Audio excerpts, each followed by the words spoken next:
Hello my fiery friends, welcome to another awesome and fiery fun stream. I'm your host the Infernoman here, and hopefully you're having a wonderful day wherever you are at. So, just going to be quick with the disclaimer here. We unfortunately did not make it to the not the pre-release, I don't know why I was saying pre-release there. We unfortunately did not get from Wizards the ability to get early access through the Omen Pass, but that's okay. Either way, we still have a backup plan of a really awesome and fun deck that I look forward to playing with you today. But what deck are we talking about, you may be wondering? Well, I'm glad you asked. So let's not waste any more time. Let's jump into it right now to show you exactly what I'm talking about. Where am I at right there?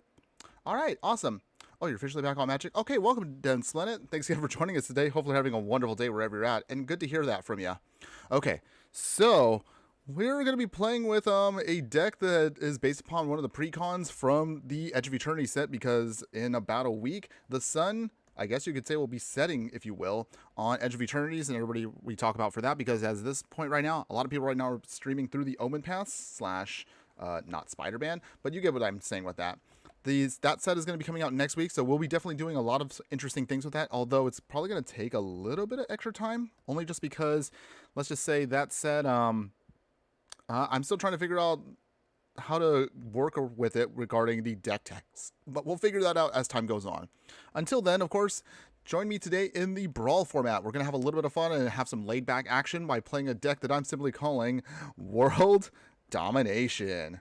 Why is it called World Domination, you may be wondering? Well, because we're going to be utilizing our lead card here, Hearthhull, the Worldseed. Before we talk about that, as always, let's go over the stats of the deck first. We'll talk about every single card in this deck, and then we'll play as many matches as we can with the budget list and best of one, of course. Well, actually, there is only best of one for Brawl.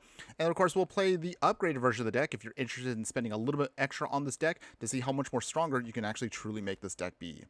So going over the stats of the deck, first off, longtime viewers of the channel know how we do it. We have to talk about the stats of the deck before we dive right in. So our World Domination deck is going to be Jund colors of black, red, and green. Average mana curve for the deck will be 12.6, and we'll be rocking about 21 creatures in the deck, 11 instants, 16 sorceries, 8 artifacts, 6 enchantments, 1 planeswalker, and 40 lands total. Dead Splendid, I need to tell you this. I joined the dark side. I was always a Dimir villain all along. Oh, Dense Splendid. You're saying that as if, like, I'm super shocked and be like, he's actually going to be that side? I mean, to be honest, I kind of knew where you stood. Let's be real. It's totally fine with me, though. I always knew you had a little bit of a dark side to you. Any case, so before we continue on about your descent into darkness there, let's go over the deck itself and explain to you what the heck we're doing here. So, for those that don't know, who have been living under a rock in terms of the Magic world, we're going to be playing with Hearthhull, the Worldseed here. Again, it's going to be the pre-con that was added into Arena here. But again, we're putting our own flavor and flair into it. So, Hearthhull, the Worldseed here, as you can see, is a 3-color Jund deck. It's 4 mana. Legendary Artifact Spacecraft. It has stations. That means you have to tap it several times in order to activate those abilities it has. So for station, remember that again, you tap the creatures, it'll put charge counters on the spacecraft. Actually don't have to do it like temporarily like vehicles does. So for if we station for 2, you can get it up to its first ability. So for 1 and tap it, you can then sacrifice land, draw 2 cards, but you can play an additional land this turn. And then for 8+, once you get it all the way to the max, this now becomes a legendary artifact creature where it's a 6/7 and has flying, vigilance, and haste, and anytime you sacrifice a land, an opponent will lose 2 life. So that actually will be a really sweet ability for us as the game progresses. So now we can talk about that. Let's go over the whole game plan for you. Starting in the 1-drop slot here, we have a lot of removal. So we have Annihilating Glare, sacrifice a artifact creature, or pay an extra 4 to destroy a creature planeswalker. We have another bit of spot removal here with Bloodchief's Thirst. Deals with any creature with mana value 2 or less. However, you can kick it for initial 3 mana to destroy pretty much anything after that. Bone Shards, sacrifice another creature or discard a card to destroy a creature or planeswalker. Distomb, so anytime we throw away some stuff here, we can actually throw it back into our hand from the graveyard back to our hand. It's going to be pretty nice there. Iridescent Vine Lasher here has the Offspring mechanic, so anytime a land enters, deal 1 damage to target opponent. However, you can also Offspring it to make an additional copy of the same creature. Quest of the Necropolis here has Landfall. Anytime a land we control enters, put a quest counter on the enchantment. Pay 6, and then you can put a creature card from our graveyard, onto the battlefield. This also will get less cheaper. Well, actually, those will be more cheaper as time goes on for each quest counter on it. We have Lightning Axe here. Instant speed removal. Again, discard a card or pay an additional 5 to deal 5 damage to a creature.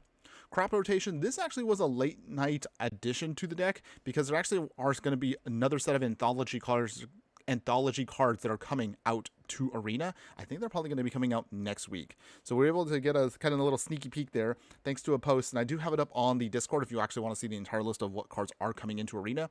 They already are coded in, and actually you can even craft them now. I mean, that's how I got crop rotation here, but otherwise, rambling aside, crop rotation, amazing card here. Instant speed for just 1 green mana. Sacrifice a land, and you can pull out any other land card and put it onto the battlefield. I can't believe they actually put this card in here. This is actually a really busted card they actually added in. I also look forward to playing with this sometime soon in Timeless, but we'll worry about that in a future deck tech. Elvish Mystic here, and again, one of our Bandage Orcs along with Ignoble Hierarch. We have Llanowar Elves. We'll have Saz's Chocobo here. Landfall ability means that it gets +1/+1 counters on it every time a land enters. Skyclave Pickaxe here. We can attach this to a creature when it enters, and then with the landfall ability, it gives that creature +2/+2 until end of turn. So we can start pumping it up really nice. Utopia Sprawl here. Add it to a forest, and then we can tap for an additional mana of the chosen color wherever we want.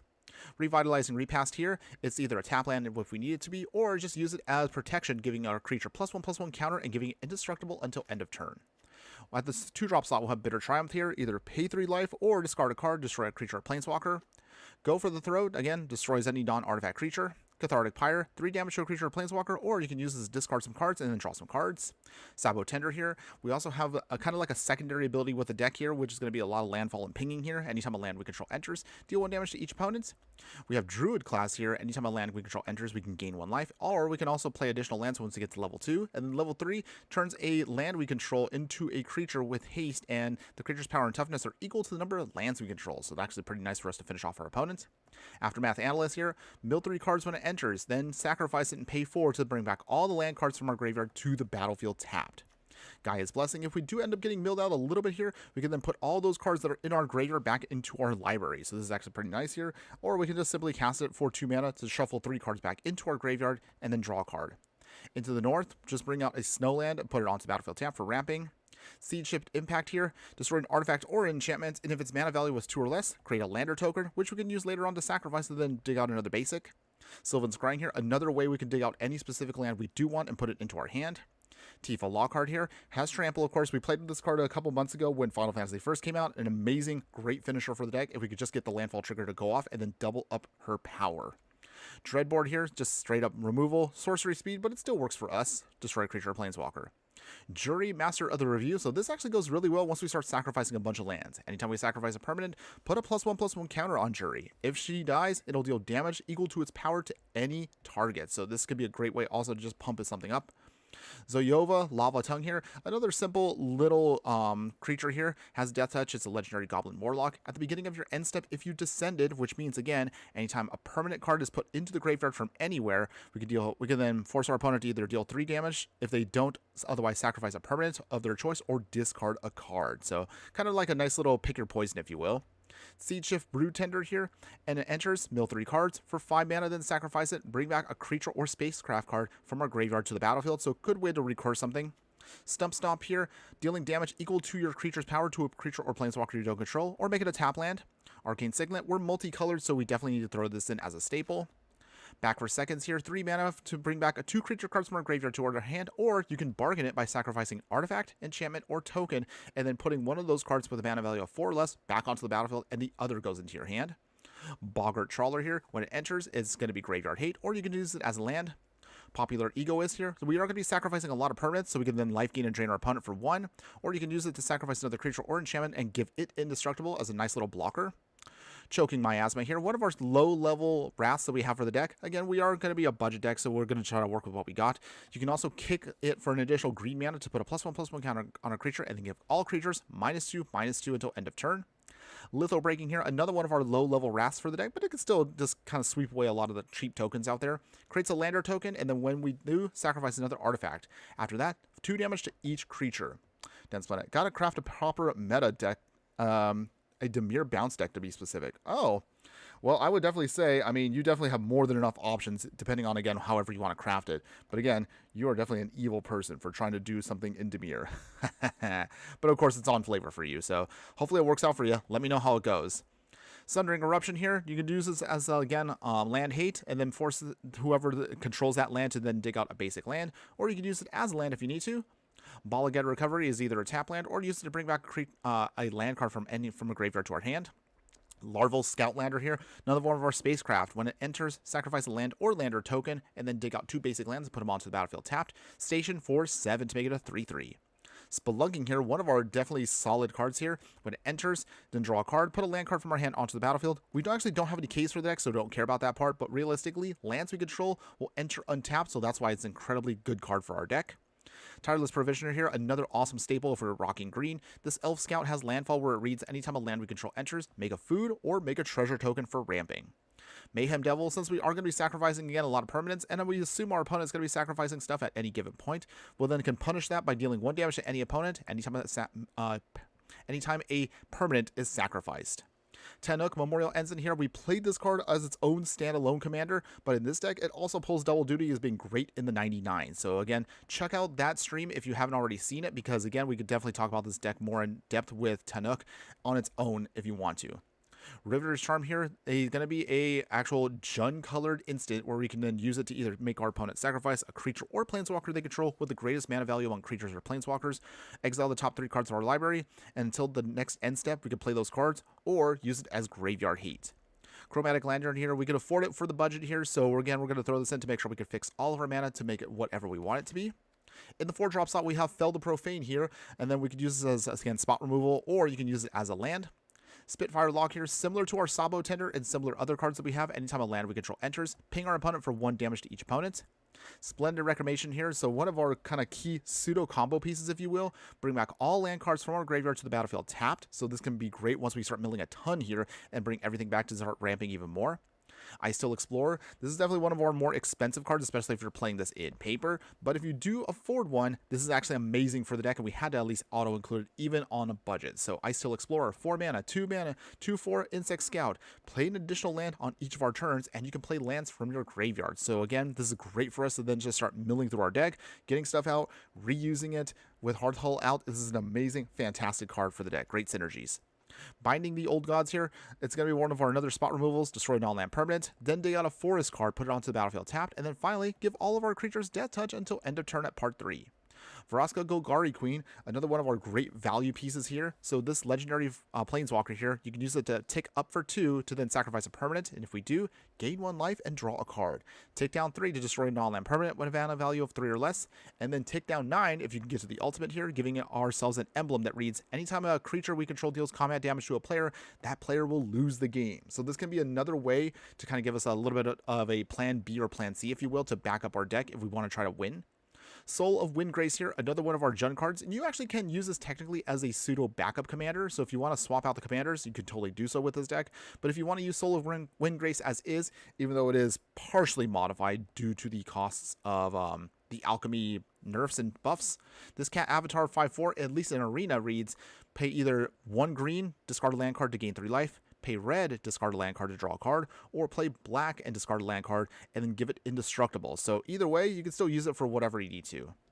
In the 5-drop slot here, we'll have Chocobo Racetrack, and we have Useful Engineering. We do have a lot of lands, and we do want to trigger landfall, so anytime we do, we can also go wide with the deck by making robots, or with Chocobos, we can make a bunch of birds, which also get even an additional pump anytime we get an extra land to enter the battlefield for +1/+0. Corvold Faith Curse King, I guess you could use this as more of the high-end, if you will, commander. So again, you have a third option here if you actually want to swap out commanders for Hearthhull to Corvold. Although realistically, Corvold just goes good at anything. But realistically, also for the deck, he's kind of like our also backup game plan here. If you want to cut him because maybe you don't like him, you totally can if you want to, but again, he does so much for little to no investment. I kind of have to throw him in here, even if he is kind of like a little bit of a meh for some people out there. But if you like him, you can swap him if you want to, but otherwise, he's going to be great here in the 99 because every time we sacrifice a permanent, put a +1/+1 counter, so he gets really big, and you can, of course, just draw a ton of cards off of him. And then finally, to wrap it up, in the top end here, we have Fast and Furious here. Uses either one side to discard a card, draw 2 cards, or you can use it as a pseudo wrath to then heal 3 damage to each creature without flying. Disciple of Freyalise here, you can sacrifice one of our creatures when it enters, and then if we do, gain a ton of life, and then draw X amount of cards where X is the creature's power, or use it as land. And then finally, another one of our tapped dual modal lands here. You can use either it or Blood-Soaked Insight here. Sorcery speed, however, it'll cost 1 less as opposed to being 7 mana for each 1 life your opponent has lost this turn. So if you time this right, you can then cast this for only 2 mana. Once you do, target opponent exiles the top 3 cards of their library. Until the end of your next turn, you may play those cards, and if you cast them spells, you can then choose any mana of your type to cast them. In other words, just steal 3 things and then utilize this for max value. Now to wrap it up, of course, we'll talk about the lands. So we have Bojuka Bog here. We have 5 swamps, 4 mountains, 5 forests, and then in every dual land that's tapped that we can muster up for the deck because, again, it is a budget deck. I will leave, of course, a link for that at the end of the stream if you're interested. We have Bloodfell Caves, Drossforce Bridge, Jagged Barren, Sulphurous Mire, Darkmoss Bridge, Festering Gulch, Jungle Hollow, Woodland Chasm, Bristling Backwoods, Highland Forest, Rugged Highlands, Slagwood Bridge, and of course all the utilities we can also smash into this deck. So we have Twisted Landscape, we have Arid Archway, Command Bridge, we have Command Tower as a staple, Escape Tunnel, we have several other cheap fetches like that, Evolving Wilds here, Fable Passage, one of the few rares we actually can afford for the deck, we'll throw it in there, Promising Veins, Reliquary Tower, we're going to be drawing a ton of cards later on into the game once we get out Corvold, Riveter's Overlook is a staple for it, Terramorphic Expanse for more fetching, Urza's Escape to fetch out the specific lands, and Volatile Vault for, again, non-basic land hate to create a treasure token. And that is the whole deck for you, everybody, in a nutshell, if you will, or I guess you could say a Worldseed, if you will. But realistically, though, that is it, everyone. Let's go ahead, let's take this into the Brawl format. Let's go ahead, let's play as many matches as we can, and let's see how well this deck can do.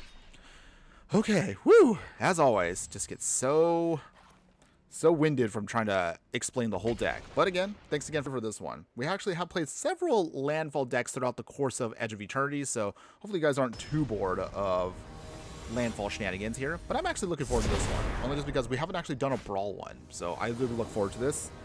But okay, let's get our game face on now. It's time! All right. Yeah! Woo! Okay. All right, so let's see what we got here. We got our bridge, River's Overlook, but the Bojuka Bog's coming in. Fast and Furious for a little bit of wrathing. Elvish Mystic to help us also with that. Okay, I think we can make this work, right? It is very land heavy, but again, we're going to be a little slow anyway because of how we have to cast spells. I think this should be fine. Okay, so while our opponent is debating stuff here, let me know in the comments, everybody, how are y'all feeling today? Again, hopefully everyone's having a great day. Okay, they got Ancient Tomb. They are playing a Horfy Ghost Forge here. So 5 mana Dwarf Cleric. Spirits we control get +1/+1 and have Trample and Haste. Very interesting commander. But okay, I kind of like it. Let's see if they can make it work. They have Stump Stomp, so alright. Play the bridge and pass. So let's see. Game plan right now. We can get out Hearthhull. We'll try to station as quick as possible so we can start just sacrificing lands for more value. And hopefully that'll make us get going. Okay, opponent is definitely not playing around ourselves there. They're playing Chromox. Okay, so they're going to be ramping very quickly here. So that puts them at what? 1?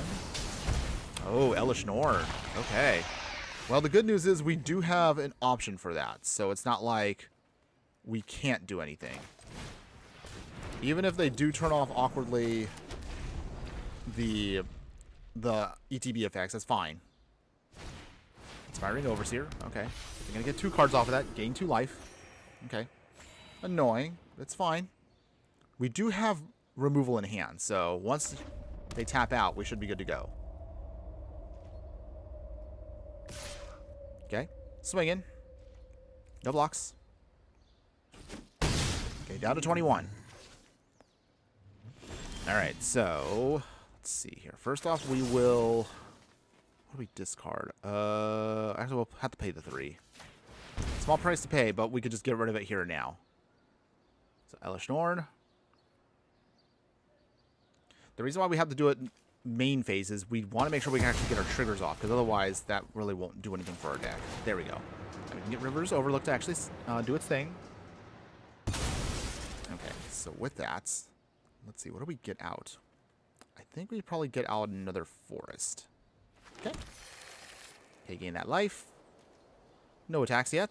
Hearthhull should be coming in soon, but we also have a chocobo racetrack, so we can start actually going wide with our deck. Okay, so opponents Are they playing their commander yet? Tons of mana. Stack it up. Also, now that we have the whole list for Through the Omen Paths, do you like the Through the Omen Paths cards, or are you hoping that we still would have gotten Spider-Man instead for Arena? Let me know in the comments, everybody. I would love to hear from you on that one. Okay, opponent swinging with their little angel. Down 17. Okay, so need to start catching up here, little by little. Okay, so I guess we'll play the Swamp. Chocobo Racetrack.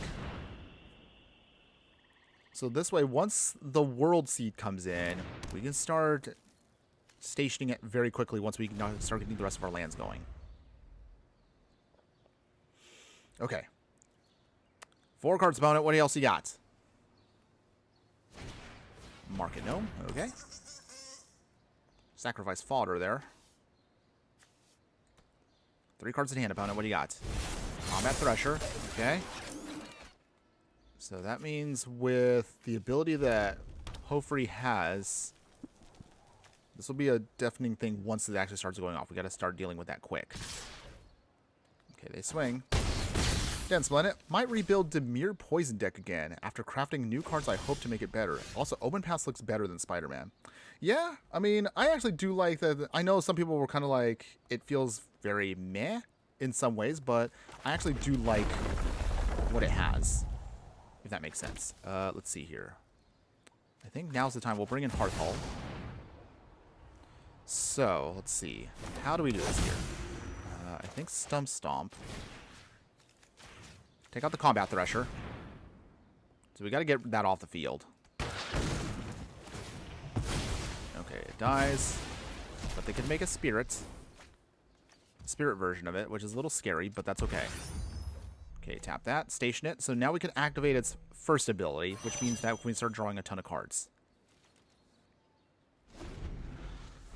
So I think we might have to use our small level Wrath here coming up just to kind of get rid of all this. Hopefully we'll survive, but we'll see if that might be enough for us to get around things. This will bring back... We have Splendid Reclamation too. So we have tools to get us through this. If we can just push through the remaining points here. Okay, down to 9. Down to 1. Ugh. Okay, can we stabilize? Okay, so... Well, okay. No attacks. I guess we'll... Wait, no. Hold on. Station first. Okay. And then from here... Furious. Blow away everything. Okay.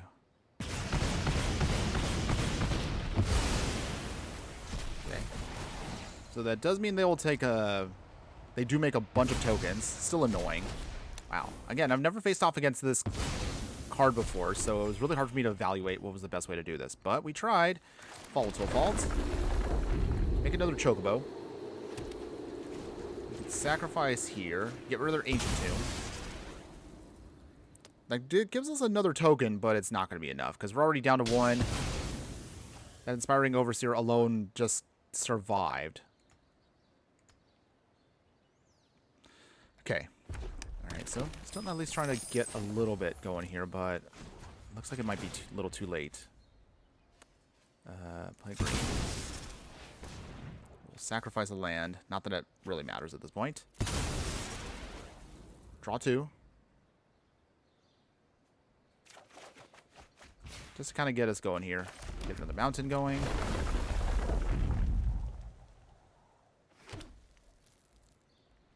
So we came close. You can see here, we can station still. Up to 5. Station again. This turns it on, but it's just too little too late. Alright.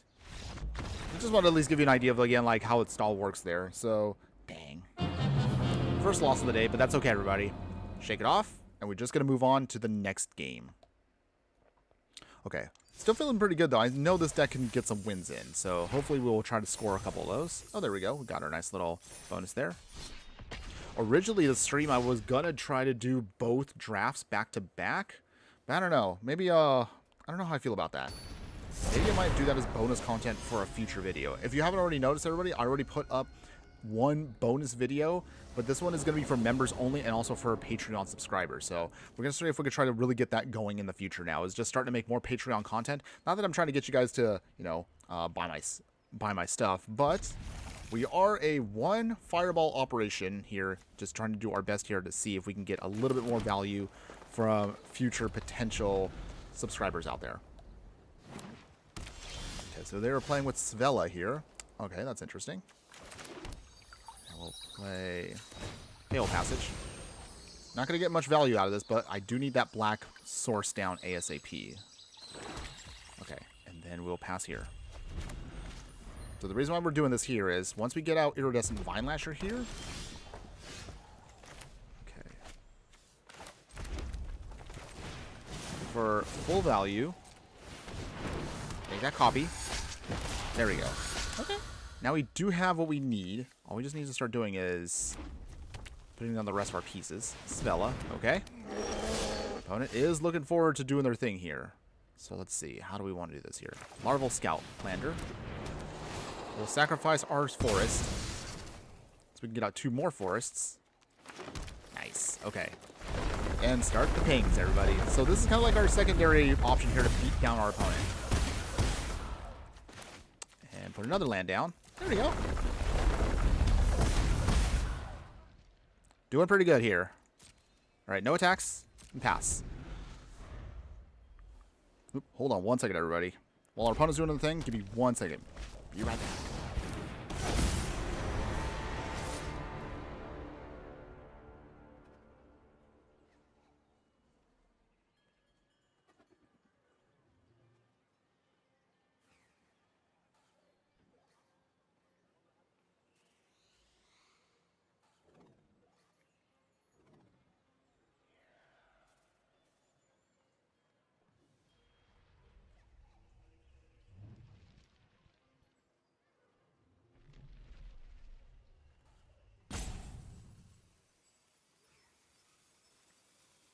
Wait, hold on. Okay, are we back? Okay. Sorry about that, everybody. Had a little bit of a slight little intrusion there. Okay, so let's see. No blocks yet. Okay.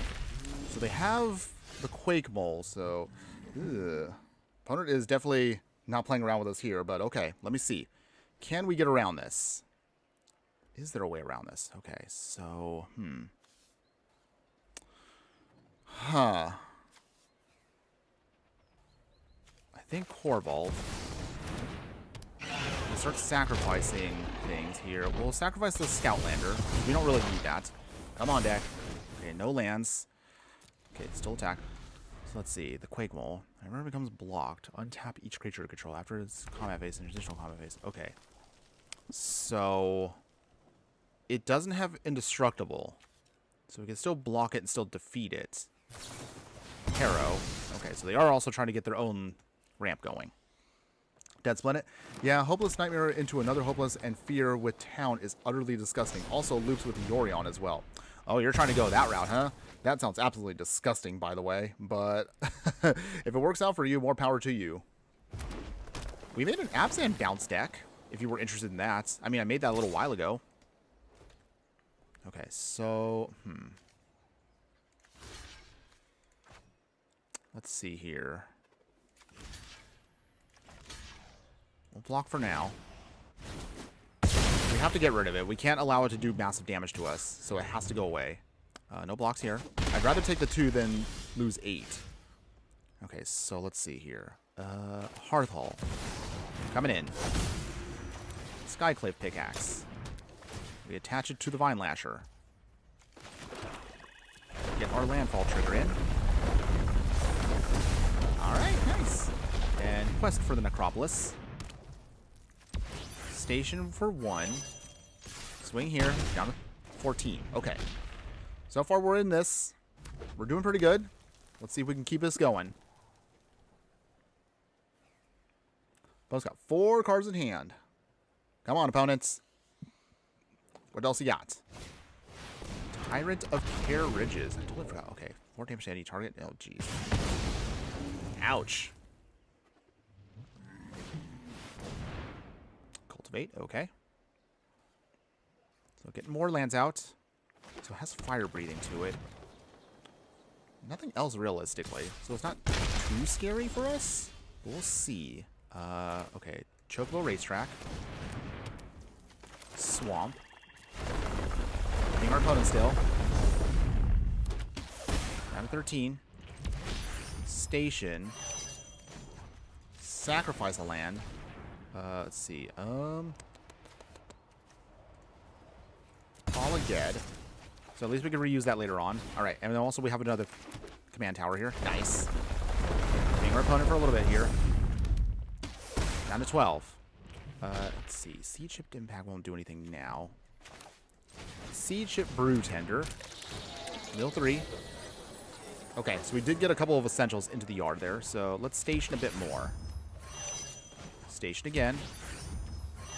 Station again. Okay, so now we have our Hearthhull online, so we're hopefully going to achieve here soon world domination. We just got to get through these two creatures, and we should be good to go here. We do have 2 ways of recurring creatures from the graveyard to the battlefield. We also have Mayhem Devil. We can also bring back Corvold. We have a lot of options actually here. Oh. Tyrannus Rex? Is that going to beat us? I have 3 cards in hand. Toxic Core. Okay. That's annoying, but it's, again, that's not the end of the world for us. They swing here. Okay, we go to 6. But I think we got him here. Okay, so with that, oh, we got Stump Stomped. Okay, so this is going to be kind of cute here. So first off, let's put on to Hearthhull. We will play, let's see. I guess we'll just do it here. I mean, I want to do the fun one, but I guess it's just the practical win. So, let's get the practical win. They're tapped out. Oh, opponent. I wanted to get that swing in, but that's okay. We still take the win just the same, everybody. All right. Yeah. Victory goes to us. First one of the day, everybody. All right. No muss, no fuss. We world... Oh, what was I going to say there? We dominated the world there. Wait, is that's not right. You know what? Never mind. The joke's already passed. Any case, victory still. Colossal Factor, that's kind of cute. All right, let's get into our next Brawl match here. Let's see if we can get some more wins going here. Done split it. Man, who could have thought that replaying a bunch of Enter enchantments would be so irritating to go against? Oh, don't even get me started on that. At some point, I might have to look at, again, another bounce deck, because it is actually a pretty good extra value-y style of gameplay. Even though it bothers the heck out of me, I'm not gonna lie, Dimir Bounce, I think still has it. But with losing this town ain't big enough, that was a key piece that really kind of slowed the deck down in Standard. But in Pioneer, you definitely have also a lot more gnarlier options. Curtis Traham, geez, that's good value. Yes, it is. And thanks again for joining us today over on the chat. How are you doing today? Hopefully having a wonderful day wherever you're at. All right, you're just in time for us to see a little bit of Brawl action today. We can start off with the Jungle Hollow. All right, according to our opponent playing. Oh, their opponent's playing Gaunty here. Dead Splendid, I'm pretty sure... Wait, have you ever done Gaunty before? Because it feels like this is definitely your style of commander here. Absolutely disgusting. Then try to see if they can steal our stuff. No. No. Let's see. We'll try to get around that. We'll start with Sundering Eruption here. Tapped. Okay. Since you're here also, Curtis, so we asked the other viewers here. I'll ask you as well. Are you looking forward to through the Omen Paths versions of the Spider-Man cards, or would you have rather gotten Spider-Man itself in Arena? Let me know your thoughts on that. I'm curious to know. I'm trying to ask more people about, you know, how they feel overall about everything. Mayhem Devil. All right, we're going to hopefully get some good value here for Mayhem Devil coming up. We also have Soul of Windgrace, so that might be good too. Pyrexia in Arena. All right, opponent is going to start trying to get their draw on. Play the Evolving Wilds. Druid class here. Oh, maybe I should have played that first. Okay, oops. Hopefully that 1 point of life won't hurt us too much here. Start picking our opponent. We don't want them to get value off that Shambling Gas just yet, so I would rather we just start building up our stuff. Let's get a Swamp. Ping, and Life Gain and Drain. I'm going to start drawing extra cards. Swamp again. They're playing also Ball Stronghold, so they're going to start trying to get more going here. But when is Gonti? Okay, here comes Gonti. And the annoying part is you have no idea what he's taking from you. So it could be something great, or it could be something absolutely nothing. I guess we'll find out later. Oh, they got a removal? That's annoying. Okay, well, let's get her ping done. Well, I mean, I'd rather they get the spot removal versus something devastating that would have completely screwed us over there, but okay. Let's see here. I guess we'll play Soul of Windgrace. Okay. Okay, so we get our land back. That's nice. And I guess we'll play the bridge. Get some more life. Okay. So once we can get his ability going here, maybe that might help us out in keeping up with Gonti. Gonti only does things once it enters. Oh, never mind. Okay. All right, they're going all in on Gonti here. Opponent, anything else? Curtis, sadly Spider-Man doesn't suit my style or doesn't benefit my standard Pioneer decks. Okay. I can totally understand that. Okay. Opponent here, swapping out Gonti here back to their hand for Nashi Moon Sage's Scion. Okay. Well, we'll see how that goes for us. Let's play Aftermath Analyst. Mill. We will throw out a Swamp, gain some life. Sacrifice the Evolving Wilds. Play the Forest. Tick up to level 2. Play the backside of the Freyleys. Get some more life. Okay, we're up to 28. Opponent is drawing still extra cards, but we should be able to then rally back and get a ton of ramp. Oh, never mind.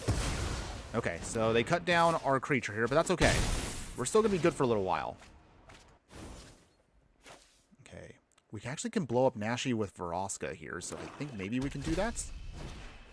Dave Does Magic. Hi. Hello, my fire friend. Joining us over there on YouTube. How you doing today? Hopefully having a wonderful day wherever you're at. Okay, opponent brings back Gonti again and starts stealing more of our stuff. That's okay. Not a huge deal for us. We're going to play Veroska. Okay. So, we're going to see if we can try to get some more value here. We will tick up, sacrificing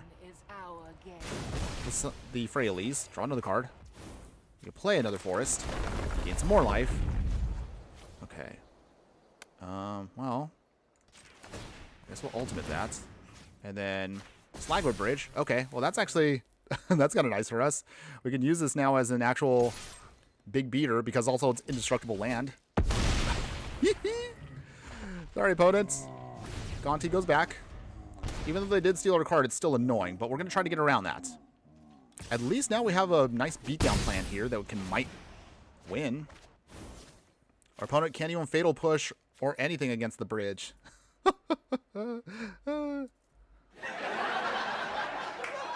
Densman, honestly, of all theft-based commanders, I still believe Laughing Jasper Flint is the strongest commander for that theme, and cheap as well. I mean, you're not wrong, but isn't there a Spider-Man card that does the same thing as Gonti, but even worse? I have to check it up again. I totally forgot which one it was, but it is something. And then, let's see. Oh, Curtis. However, the Avatar set got my interest because Earthbending now benefits my Jund Landfall. Ooh, that's right. Honestly, though, out of all the ones that have come out this year, I mean, I wasn't, like, I liked Final Fantasy, but it wasn't a series I actually did play that much. However, I am an avid fan of Avatar: The Last Airbender, and also, somewhat of I still enjoyed Korra. Not as much as the first show, but I still like what they both do. So I'm actually looking forward to Last Airbender coming out in November. That actually is a set I know front to back, like the whole series, so I'm looking forward to that one. That'll be great. Until then, however, let's see if we can try to close this out against our opponent here. Sabo Tender. Oh, they made me cast for that. Okay, that's fine. Station with the Worldseed. Sacrifice one of our swamps. We need to draw some more action here. Come on, deck. Okay, and then we will tick down. Take out Nashi. That's going to be gone for a little bit. Can't ping our opponents, but we do gain some life there. We also have back for seconds, so that actually might help us out here. Okay, Virtue of Persistence. They bring back Soul of Windgrace back to their side. Okay. They are still slowly draining themselves out, though, so they're at 18. We'll definitely, of course, talk about more, like another landfall deck, of course, in November, because that actually is a pretty sweet option for us there. Oh, what did they play? Oh, they played Meat Hook Massacre? Oh, okay. Meat Hook Massacre 2? Wow, I don't think I've ever seen anybody play this one. Okay. We'll pay the 3. So they have a finality counter on our Soul of Windgrace, and they stole our stuff. That's annoying. Okay, Gonti again. Ugh, not good, but we're going to try. We have to keep trying to get around this. Okay, so, okay, Iridescent Vine Lasher is not horrible. Full price. Didn't split it. Black Cat looks through the top. I think. Oh yeah. Oh yeah. That's right. That's right. I think it's. Yeah, something like 8 or 10 cards, something big, and you pick 2 instead of 1 and all that effect for 1 more mana. No Death Touch. I would rather trade the Death Touch to dig out 2 more cards, but I suppose you could put her and Laughing Jasper Flint and Gonti in the same deck. Maybe we might do that in the future for maybe a Theft deck. Not my style of gameplay, but it is something you can do. All right. In the meantime, here, let's tick up. All right.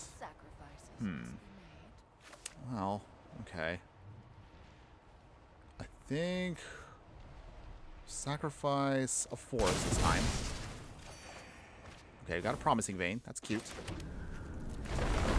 Get all of our triggers off again. Slowly pinging away at our opponent here, down to 13. We're back up to 22. Let's see. Is there anything we can bring back so that way our opponent doesn't try to do shenanigans on us? Oh, okay, I think we got it. So we will bargain. Based on what's on the field. 2 cards. I guess Aftermath Analyst. And I guess Disciple of Freyalise. What do we sacrifice, though? I guess sacrifice Druid class. Okay. Put back the Aftermath Analyst into our battlefield. Mill 3. Okay. We can then sacrifice another land. Another forest. We're hoping to see if we can get back Aftermath Analyst after this. Okay, and then Stump Stomp. Tapped. More triggers. Ping our opponent. Slowly draining him out. Stump Stomp. We can't really hit anything with that. Okay. I think that's pretty much it for now. Station.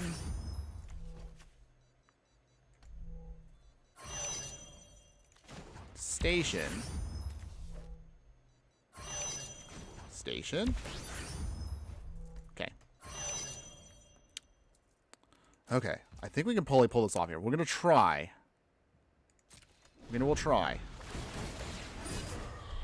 Oh, I realized I probably should have hit that Nykthos. Oh. Oh, dear. Okay. Alright.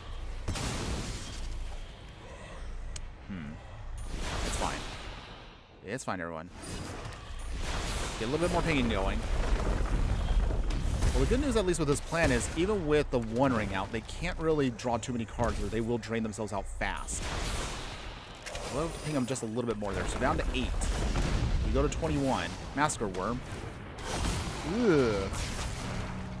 Ouch. Our Aftermath Analyst does survive. Okay. What do we do here? We take that. Take that. Okay. Whip of Erebos. Okay. They're going to try to keep taking more. Oh, they have lifelink now. All right. Well, I think that means now we're dead. Because once they have lifelink, we can't survive that. And we don't have anything in the budget deck that can take out this whole plan here. All right. Wow, our opponent actually got us there. Okay. Well, I'm just going to cut this one now. Man, that sucked. Wow.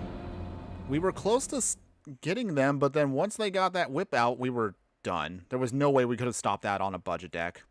Oh well. Alright, moving on to the next one. Curtis, you know, I might try Brawl since I'm new to this and I still don't know some of the commander cards that can be in Brawl. Well, I'm glad you actually brought that up. So let's actually take a quick break to help out Curtis here for a moment here. So really kind of, I mean, Brawl is very open-ended. So Brawl, just like Paper Commander itself, you pretty much can play anything.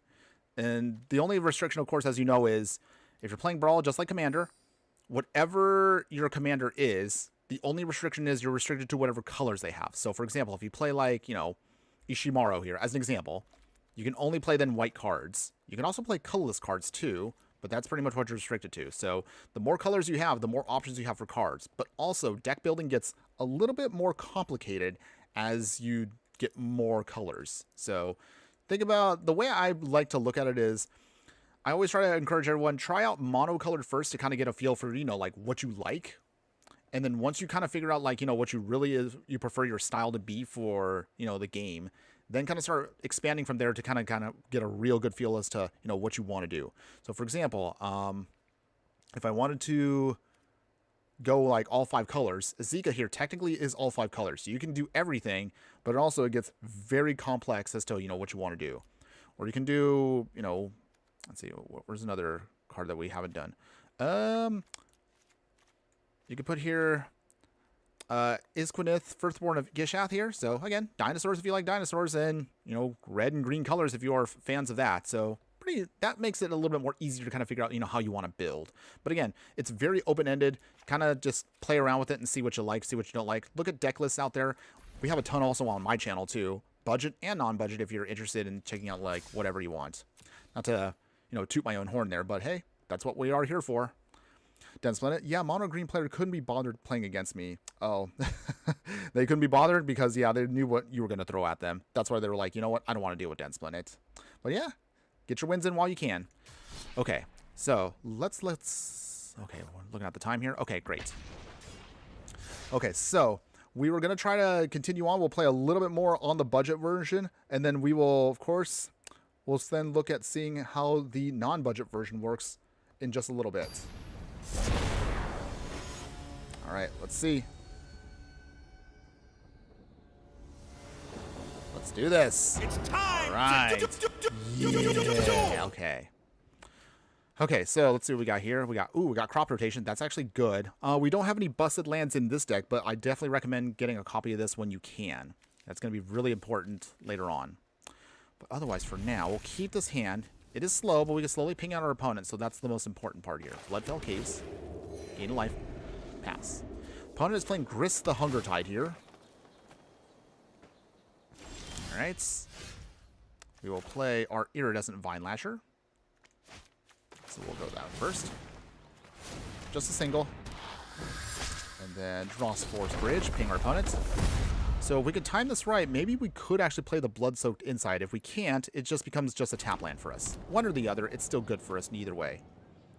Dense Planet, yeah, you can be like me and play theft and commit crimes of the theft kind. You and your thieving decks. Absolutely disgusting, by the way, but hey, it works for you, so I can't hate on you too much for that. Ping our opponent for that. And then we'll pass here. We can crop rotation at instant speed, which is actually pretty nice. So I think what I'm going to try to do here, crop rotation. And then from there, even if our opponent takes out Iridescent Vine Lasher, we can bring it back. Okay, here comes Grist. So Grist right now is a scary card, but it still takes a little while for him to actually do its thing. But it's going to start getting their milling going. Okay, they will exile or not. Okay. They swing. No blocks. Takes damage. We're down to 24. Crop rotation at instant speed. Sacrifice a mountain. So this means we can now grab whatever we need to, which is actually pretty nice overall. We'll get out the Arid Archway, actually. This means we will bounce back a land. Maybe we should actually sacrifice the non-basic, but okay. That's fine. We still do our thing here. Let's see. That's 1, 2, that's 3. Evolving Wilds. Sacrifice the Evolved Wilds. We will get back a forest. Our opponent again. Let's see. We can bring back a creature card, but we don't have anything in the yard just yet. No attacks yet. Pass. Okay. So far, we have everything we want. Okay. They will destroy our creature, which is, again, small price to pay, but that's okay. Ooh, they have Born Soul Trader. Very powerful card. Once they start making tokens, it's going to be pretty tough for us to get around that. Our opponent is also doing something that I realize is also pretty gnarly for our deck, but we'll see if we can get around it. Let's see. First off, how do we do this here? Put the bridge down. Back for seconds. Actually, hold on. How do we want to do this? Play Distomb instead. Okay. Opponents. Nothing yet. A little slow here. We're going to try to make it work. I think the plan I'm trying to come up with in my head is I want to get most of the value out of Vine Lasher, use Blood-Soaked Inside to see if we can cheapen the cost, and then cast it, and then maybe we can get a little bit more value stealing our opponent's stuff. Not obviously a theft deck, but hopefully this might work out. At least I hope it will. Also, random question. If anybody's already begun looking at the list, is there anything that interests you from the Omen Paths? We'll put up the poll tomorrow and start asking around to see what you want to see us build for the upcoming Omen Paths next week. It's still weird for me to say not Spider-Man, but that really is what it is. Sylvan Tutor, okay. Opponent is definitely playing with a higher level of power than us. It'd be kind of nice if we can do the bracket system in Arena, but it's kind of hard to do that. I guess they'd have to add more coding in to make certain cards be marked as higher power versus others. Minor, alright. They keep exiling our cards, which is going to be a problem. But we'll see if we can get around it. Let's see. Okay, so Vine Lasher for full value with Offspring. Alright. We can play a Swamp. Ping, ping, ping.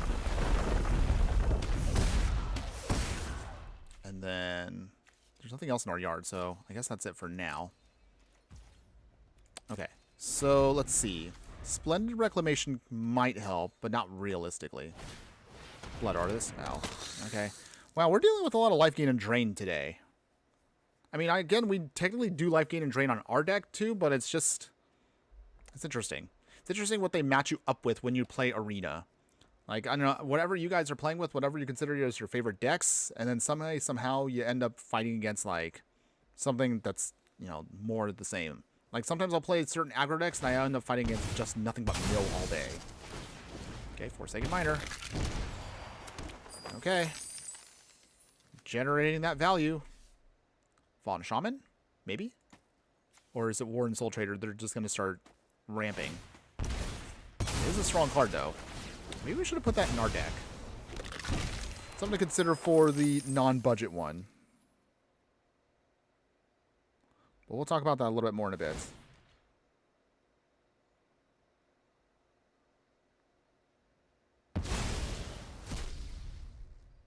Alright. Anything else, opponent? Okay, they are swinging. Okay, let's see. Big swing here. We can block one of the tokens. That's 1, 2, 3, 4, 5, 6, 7, 8. Okay. Is there a way out of this? Or are we dead again? Dang. Budget deck's not doing as hot as I was hoping it would. Okay, so they do sacrifice. Might gain and drain some more. Make some treasures. Go to 4. Okay. Would be nice if I could play this at instant speed. That would have been nice. Okay, one Soul Trader. Okay. Still committing crimes to keep utilizing this game plan here, which is a nice one, but it's annoying against us. Okay, come on. Anything else? Jeez, they actually ate up all our cards we actually could use. Okay, are they just going to drain me out here? Yeah, they will. Okay. Interesting combo, though. Blood Artist into Forsaken Miner and Warren Soul Trader. So you actually could use that as a 3-card combo. A little clunky, but it is doable. You actually can curve out right into it if you want to do a turn 3 win. Our opponent beats us here. Okay, so I think we've seen enough of the budget deck to kind of get an idea of what it's trying to do. And unfortunately, though, we experienced another loss with it. Okay, that's fine. It's okay, everybody. Let's actually now talk about the non-budget version. I think that one might actually be the key to getting what we really want to get done today. So, if you are interested still in the world domination, you want to actually make your world domination a lot more stronger, let's actually talk about how we can actually take this to the next level. Keep in mind there are some cards that I did want to add to the deck, but I'm out of mythic wild cards, so it's a little awkward for me to talk about cards that I want to add in, but I just don't have the wild cards for it. I know. Arena economy, everybody. It's rough out there. But if you do want to see how well you can make this deck more stronger, let's talk about the following cards. So, combing through the 1-drop slot, we do have a couple of other more upgraded versions here. We have Malachor Rebirth here. This actually is going to be a lot stronger. This is actually, right now, this is actually $9 in paper? Ugh. Good lord, this is actually a really, really, really good card, but wow, $9 for an uncommon, everybody. So I guess that's why this is considered an upgrade now. So if you throw it in her, uncommon in Arena, but $9 in paper, so keep that in mind. We'll throw in Reanimate now, so this is actually going to be a much more stronger than Distomb, but we'll keep both in there just the same. So bring back any creature card from a graveyard to the battlefield. We will lose life, however, but that's a small price to pay considering that you can get something really big back very quickly. We'll throw in Scavenger's Talent, so every time a creature we control dies, make a food token. This can only trigger once, but the food tokens can be great for sacrificing to something like, say, Corvold here over and over again. We'll also add in Birds of Paradise, so a much more stronger mana dork for us. We'll add in Burgeoning here. Anytime an opponent plays a land, we can also add in a land from our hand to the battlefield, so this can help us keep up with them. Crop Rotation, of course, stays, of course. Ignoble Hyperarch. Sylvan Safekeeper here. This is also another one of our very strong upgrades to the deck. Sacrifice a land. Give a creature we control Shroud until end of turn. So this makes sure that we can protect what we need to at instant speed.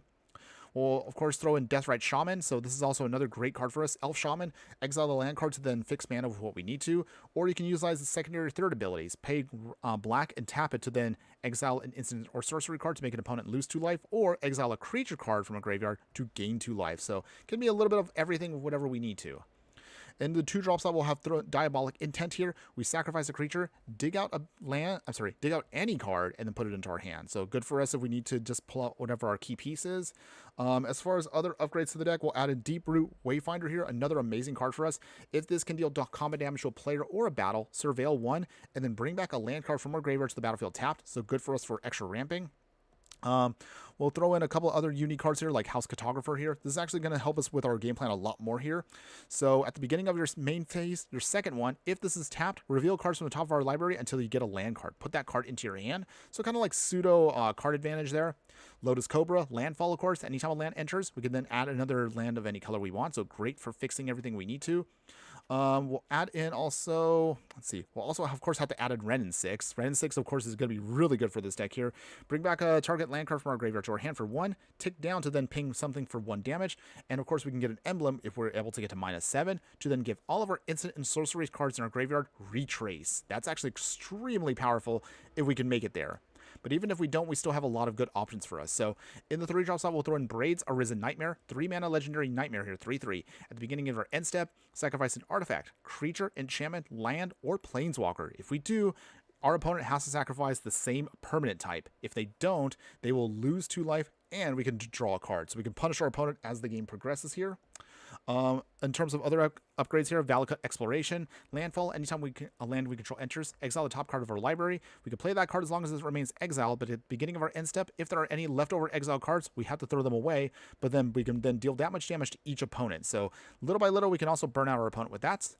Azusa Lost but Seeking, of course, amazing card for us for any kind of landfall deck where we can then play 2 additional lands each turn, so we can get really fast with the putting out lands. We'll have Flare of Cultivation here. Sacrifice a non-token green creature at instant speed if we... Oh, actually, at sorcery speed, not instant speed. But again, still amazing if you actually cast this for free. If we do that, we can dig up 2 basic lands and put them onto the battlefield. So really good for us for the early game. Undergrowth Recon here, amazing also for the deck. At the beginning of our upkeep, bringing back a land card from our graveyard to the battlefield tapped. We can keep sacrificing if we need to with Hearthhull. We have a ton of amazing ways we could do that. We'll also throw in Crucible Worlds, play any land we want from our graveyard. That's actually really, really good for our deck. Although the card is absolutely expensive in paper. Really amazing upgrade for the deck. Oh, Curtis. Second ability is even better when you sacrifice a permanent. Target player mills 2 cards. Oh, that's right. I forgot to mention that with Scavenger's Talent. So we also have a kind of like, I guess, a secondary plan if you want to. If we can actually tick this up to then level 2, we can then either mill ourselves if we want to then kind of fix what we need to. But realistically, we can mill out our opponent. So a very slow but very annoying way we can actually mill out our opponent. Really good for the deck. Going into the 4-drop slot, we have Damnation here, so we actually have a solid Wrath for the deck. Destroy all creatures. They can't be regenerated. I don't think anybody's actually regenerating currently, at least in 2025, but it is a thing in Arena sometimes, so that's kind of nice. Other upgrades for the deck, we'll also throw in Conduit of Worlds here. So 4-mana artifact. We can play lands from our graveyard similar to Crucible of Worlds. However, we can also then tap it if we want to choose a non-land permanent. If we haven't cast a spell this turn, we can cast that card, and if we do, we can't cast active additional spells this turn. So we can only do one at a time, but sometimes this can be good for us to kind of get more value out of our graveyard. We'll also throw in Scapeshift here. So this is actually a really hilarious combo if you can pull this off. Sacrifice any number of lands and then dig out that many lands from our graveyard, from our library to the battlefield tapped. So this can be a good way of just generating a ton of extra landfall triggers if we do have the right pieces on the battlefield. Other upgrade here, we have Hugs Grizzly Guardian here. So this is actually kind of a cute one here. So it's 4, but it also has X. It's a 5/5 Badger Warrior with Trample.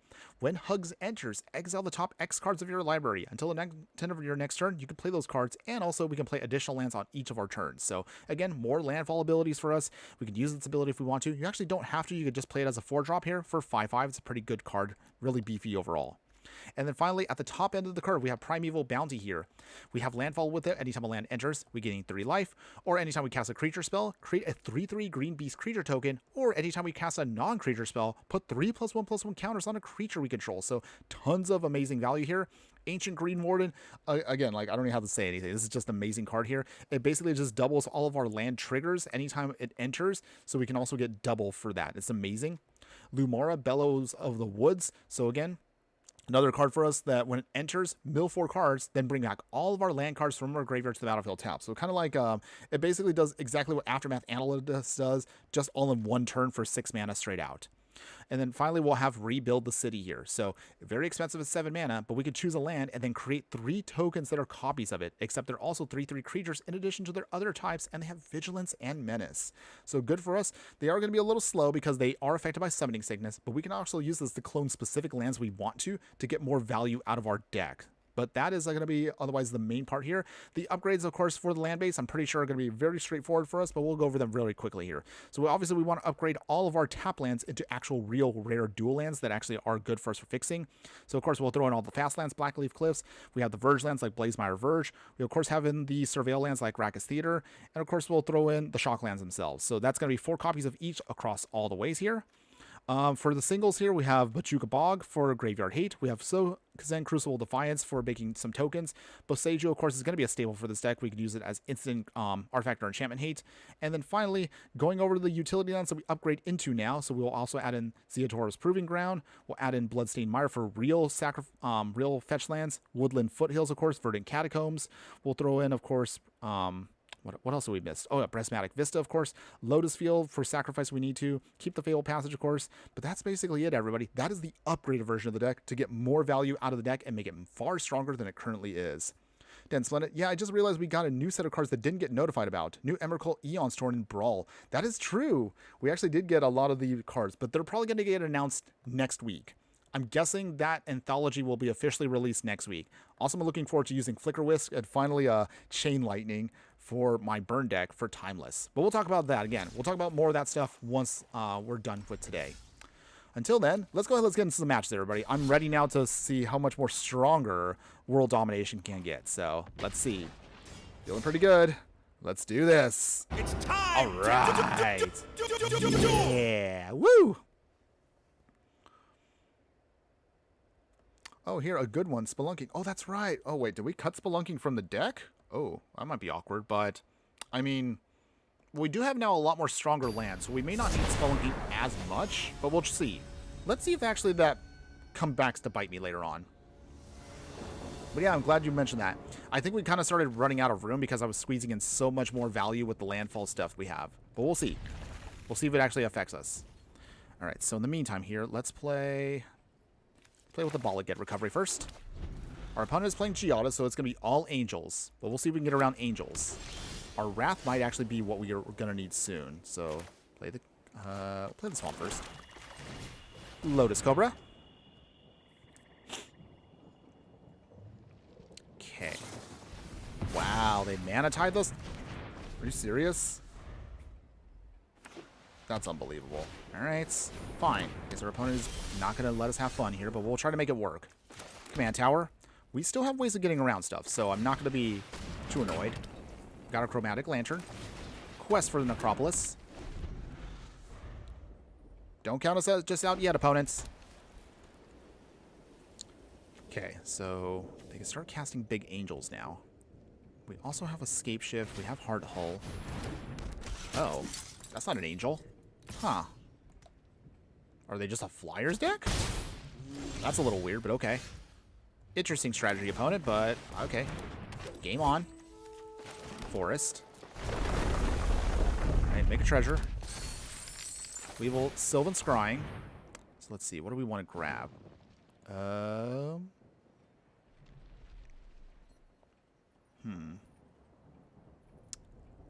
think...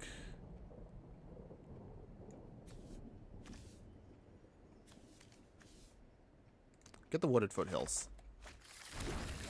So the reason for that is once we want to get more landfall triggers off to get more treasures, we should be able to then get Quest for Necropolis. We can get Lotus Cobra back if we need to in a pinch. Oh, are they life gain? I wasn't expecting this, but okay, opponents. I'm not sure I understand your strategy here, but we'll see what they do. We'll station now. Wooded Foothills. Make another treasure. Sabo Tender. Sacrifice a land. We'll sacrifice the forest. Draw 2 cards. Oh, there we go. We got the reanimate, so that's good. So let's reanimate Lotus Cobra now. Nice. Okay, so now we have our plan ready to go here. Here we go. Treasures. Ping away. Let's see. Well, I guess we don't really need any mana for now, but I guess we'll play it on black. Station some more. Station again. And pass. Okay. Nice. Pretty good turn there. Escape Shift might actually be good here coming up, because we can start getting a tons of pings off, get a lot of value from Tyler's Provisioner, and then we can start sacrificing the lands to Hearthull to get more value out of the deck. Voice of the Blessed. Okay. Ooh. Not that. It's going to start getting big quick. Down to 11. Oh, man. I wish we had room in this deck for Scoot Swarm. That actually would be amazing for the deck. Okay. We didn't get any more lands, but that's not bad for us. Okay. Station. Wait, no, hold on. Wait, oh, yeah, that's right. We got to station one more time. Lotus Cobra, because we're not going to swing with that. Ancient Green Warden.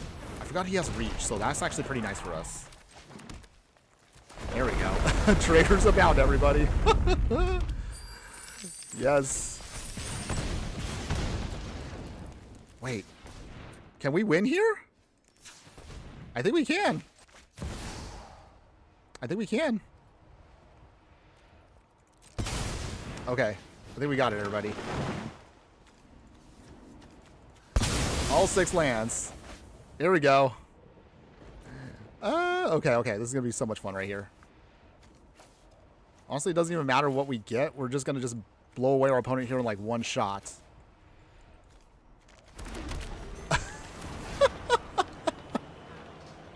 The triggers, they all go off. Yes! Oh, we got them. We got them. Look at all the treasures. Yes! Oh, my goodness. Oh. The triggers. We'll get another land off of that, sure. Guarantee our win there, opponents. Thank you. Oh, we've got more. They keep coming. They keep coming. Yes, we'll just make a bunch of land here. You know what? It doesn't even matter what we get.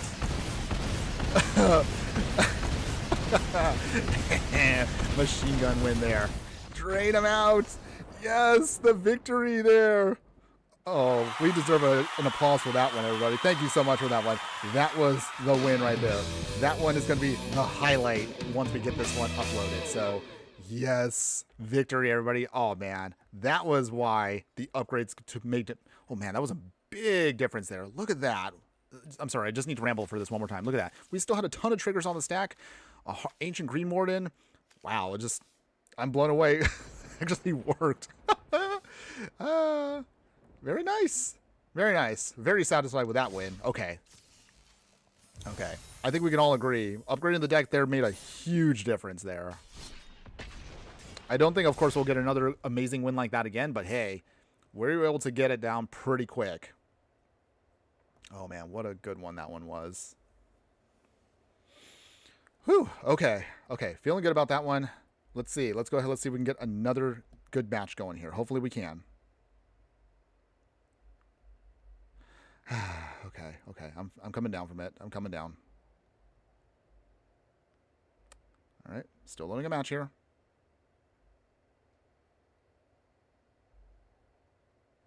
All right, opponents.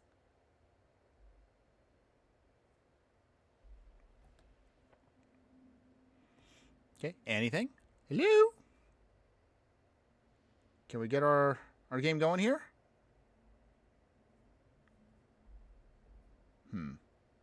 Okay. Opponent, waiting for an opponent here. Come on. There we go. We got a match here. All right. It's time to do. All right. Yeah. All right. Okay, so let's go ahead and I think we actually can keep this.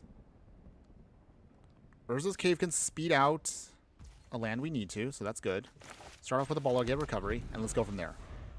Okay, opponent, what you got? Windswept Heat, that's fine. Oh, they're playing Golos? Oh, they're not going to be playing fair at all. Golos is absolutely broken, and a card that's actually really frowned upon with Commander players out there. But can our Hearthhull, can our World Domination plan come to fruition against one of the most broken Commanders in Brawl and even in paper? We'll see. We'll see. Okay, let's see here. This was Volatile Fault now. Take out the trial. Okay, slow him down much as we can.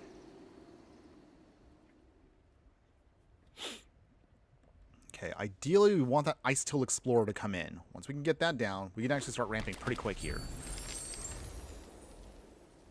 Okay. Ooh, nice. We got a Chromatic Lantern. That's actually good, too. Guess we'll crack it now. So let's see. Let's get out...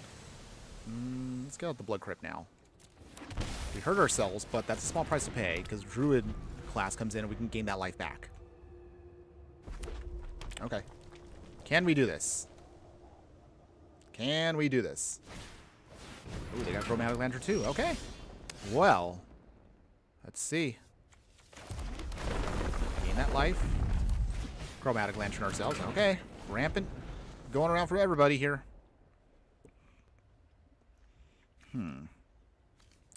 So I still explore.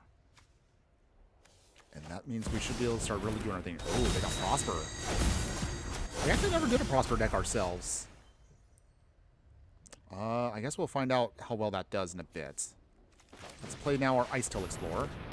So that gives us access now to our lands there. What we're going to do is we're going to discard a land. Small price to pay, because we can just get it back. So that's not a problem for us. Prosper down. Phew. Okay. And then with that, Wooded Foothills. No land. Ooh, actually it was a land. Okay. And then play that land. There we go. Oh, we also got another Bloodstained Mire too. So that's good too. Pass here. So we do have now our land package ready to go. We just need Hearthhull to come in and start doing its thing. Our opponent also is going to get the ramp going too, because they got Tireless Provisioner. Now our question is, what else do we want to grab? We have options here. We have a Urza's Cave, so we can dig out whatever land we need to. I kind of wish, though, we did have... Oh, man. If we only had for the deck... If we only had Strip Mine, then we'd be in business. Unfortunately, though, I don't have enough Mythics. And also, I'm not going to spend $20 to get 4 Mythics, literally digital ones, just for Arena. I've done that already, and I'm kind of a little embarrassed about that. But again, life of a content creator. Okay. Let's get their treasures. Well, I guess we actually don't have to do this, but we will. Okay, we'll sacrifice here. Let's start getting our surveil lands out. Commercial district. Okay. Build another land. I'll just keep that land on top. Okay, so Hearthhull doing its thing. Station. Sacrifice a land. Sacrifice a mountain. Okay, so we're going to get value train for days here. Oh, wow, we got the Reliquary Tower. Nice. Again. Okay, Felder Profane is in there. Volatile Fault. We will hit their Land of War Wastes. Just starting to get rid of those lands they have. Man, we just need a payoff right now. We have our combo more or less ready to go. We just need to actually start getting their... We just start hitting their stuff. Alright, play the Volatile Fault again. Build another land. Okay. Play an additional land. We literally have all the landfall triggers we want now. Like, literally we have everything. But we just need to find a payoff. Any payoff, deck. Come on. Again, I just need any payoff. We literally now have everything ramped perfectly. We just need something. Just blow away our opponent. Anything. What did we mill, by the way? Okay, did we mill it? Okay, we lost our Ancient Green Warden. A little annoying there, but not a big deal. Primeval Bounty. Ooh, that actually would have been nice, too. Okay. If we have to, we can also Ice Tool Explorer, sacrifice that, use Conduit of Worlds to then bring it back as an option. On the other hand, let's see. We also could use... What else can we use here? Grim Tutor. Okay, so our opponent is digging out their whatever game-ending piece they need. I don't know what it is, but we'll find out soon. Ooh. We'll see.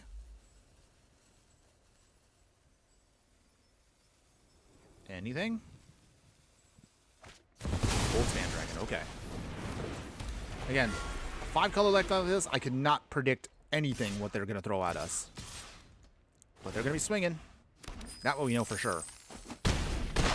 Down to 21. Okay. Anything else, opponents? Dang, I need Kinnan down, though.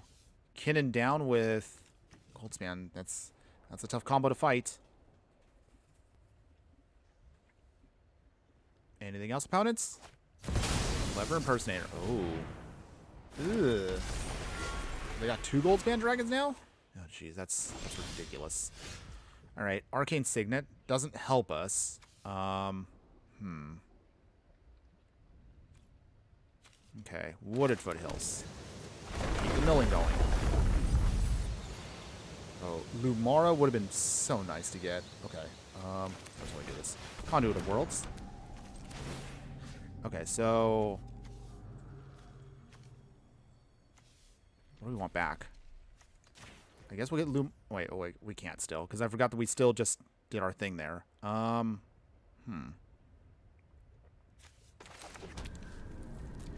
keep milling. Come on, Dad. Okay. Just anything at this point would be nice. Let's see. I guess we'll turn on the Twisted Landscape. It's a 9/9. That's cute. Get another forest. Mill again.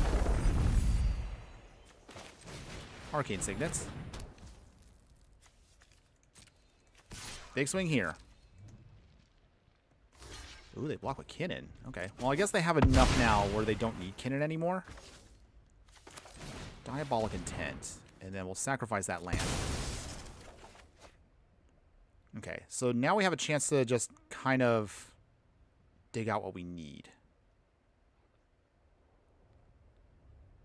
What do we want, though?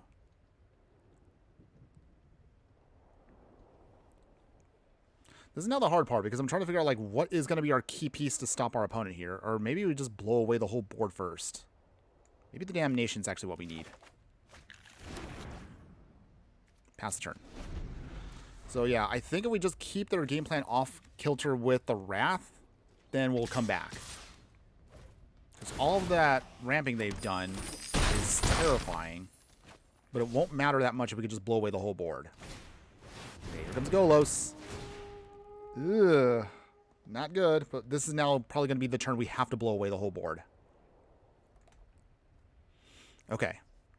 It's okay, though. Even so, we do have ways of bringing lands back from our graveyard, so it's okay. We'll be fine. Okay. Okay. What do they wheel into?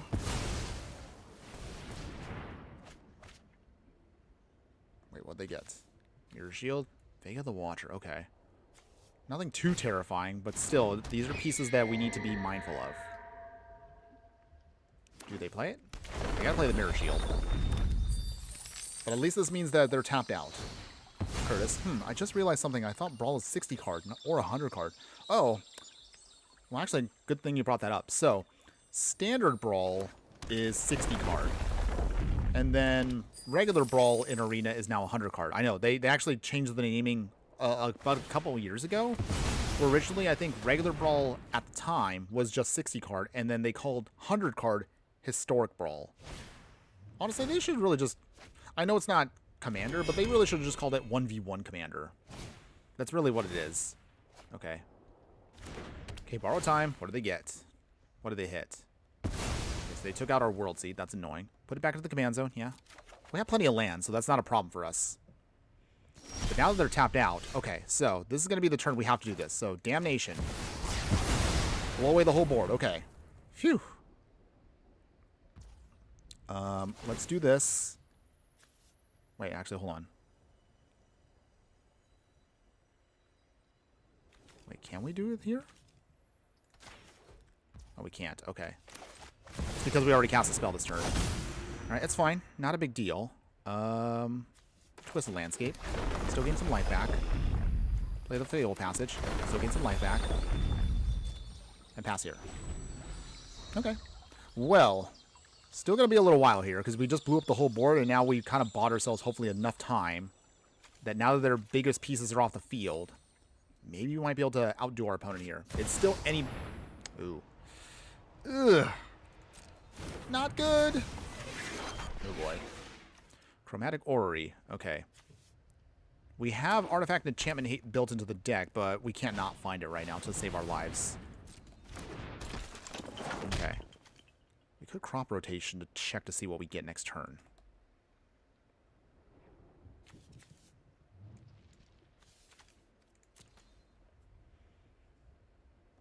Okay. They put on Mirror Shield. Okay. Scape Shift will be great for later on, but we need to actually get something that can actually help us out here. So first off, let's get Lumara back. There we go. Big Bear. Mill those lands. Enters tapped. Nice. Instant sack. Oh, hold on. While we do that... Okay. No bots, please. Okay. And then... There we go. Alright, getting all of our lands back now. Now we have tons of ramp to work with here. All we just need at this point is...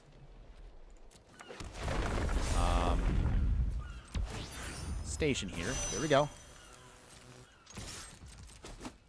Down to 15. Okay. And then sacrifice here. Very slow, grindy deck, everybody. But you can see, with an upgrade, we can definitely start grinding out our game plan here in the hopes of getting out what we need to. Tapped again. Pass here. Okay, so we have a big bear. But is that going to be enough against our opponent here? They have to stop us this turn. Ooh, they have Nick Bloom Ancient. Ideally, if we can just find a way to get to one of our pingers, I think that's our final piece we're going to need to actually get this win. That's all we need. I mean, the closest otherwise we can do is, let's see, we can sacrifice lands. Oh, wait, I'm dumb. I'm dumb. Okay. There is a way we can get to a win. Okay, all we have to do is literally just sacrifice all of our lands here. Ping our opponent for 2. 1, 2, 3, 4, 5, 6, 7, 8. Okay.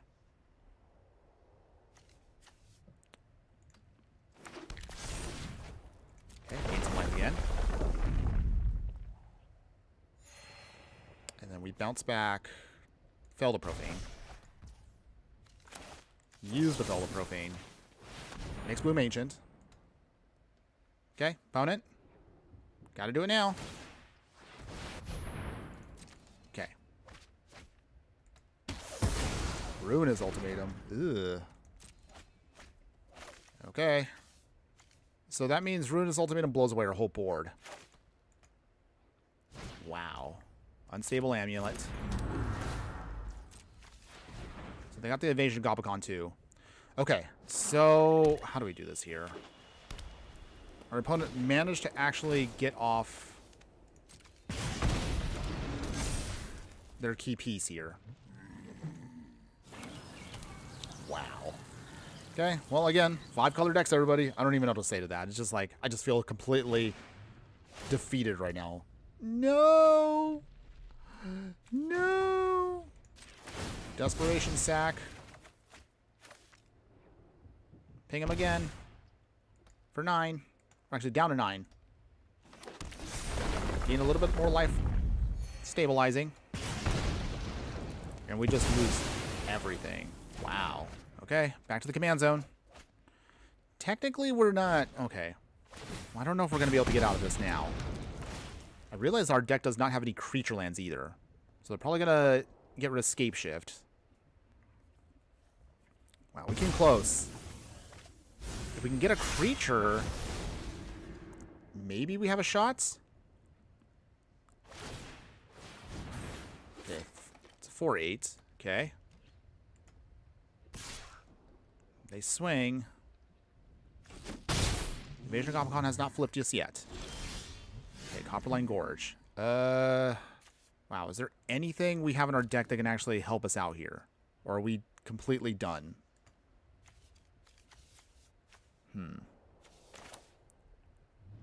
Sylvan's crying. Okay. Yeah. Not having any creature lands kind of hurts us here a lot. Oh, I mean, Beseiju, I guess, can help us out a little bit there.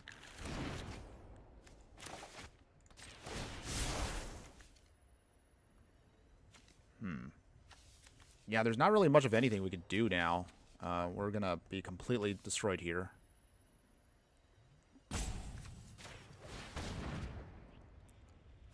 I mean, let's see. Yeah. Yeah, there's not really much of anything we can do now. We don't have any creature lands because of how tight our game plan is with our land base. Maybe that was a bit of a mistake. Okay. Because Hearthhull can come in, but there's nothing we can do to even turn it on. So it just sits there. It just sits there and does nothing. Okay. We're going to hope we can then draw into what we need, but at this point, I don't know if we can.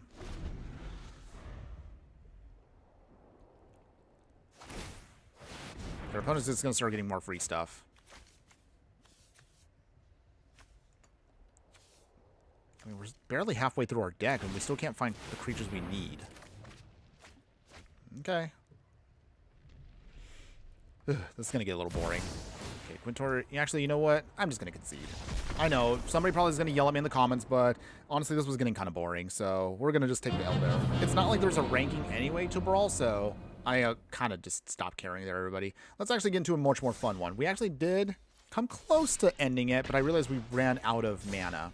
I probably could have won that one earlier if I was only paying attention to my mana base. So I'll take the L on that one. I'll just take the L. Either way, it's okay, everybody. We're going to continue on with just playing a little bit more. And we'll see how many more matches we can grab in the next, like, what is it now? 30 minutes?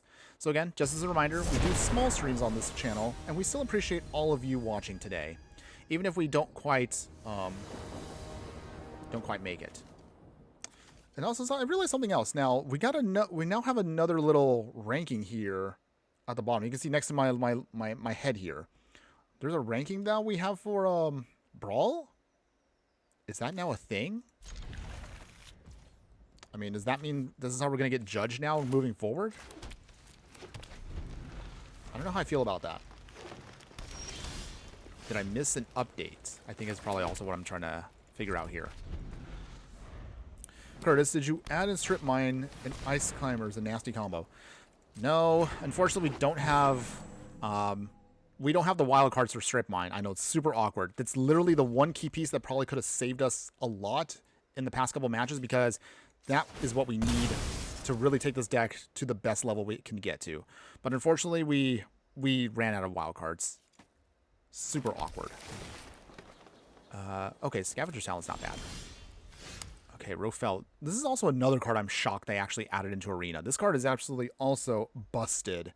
A 2-mana legendary elf here that can tap for each forest you control. It's going to get super ridiculous with this card once we get there. Okay. So anytime a player sacrifices permanent, mill 2 cards. Okay.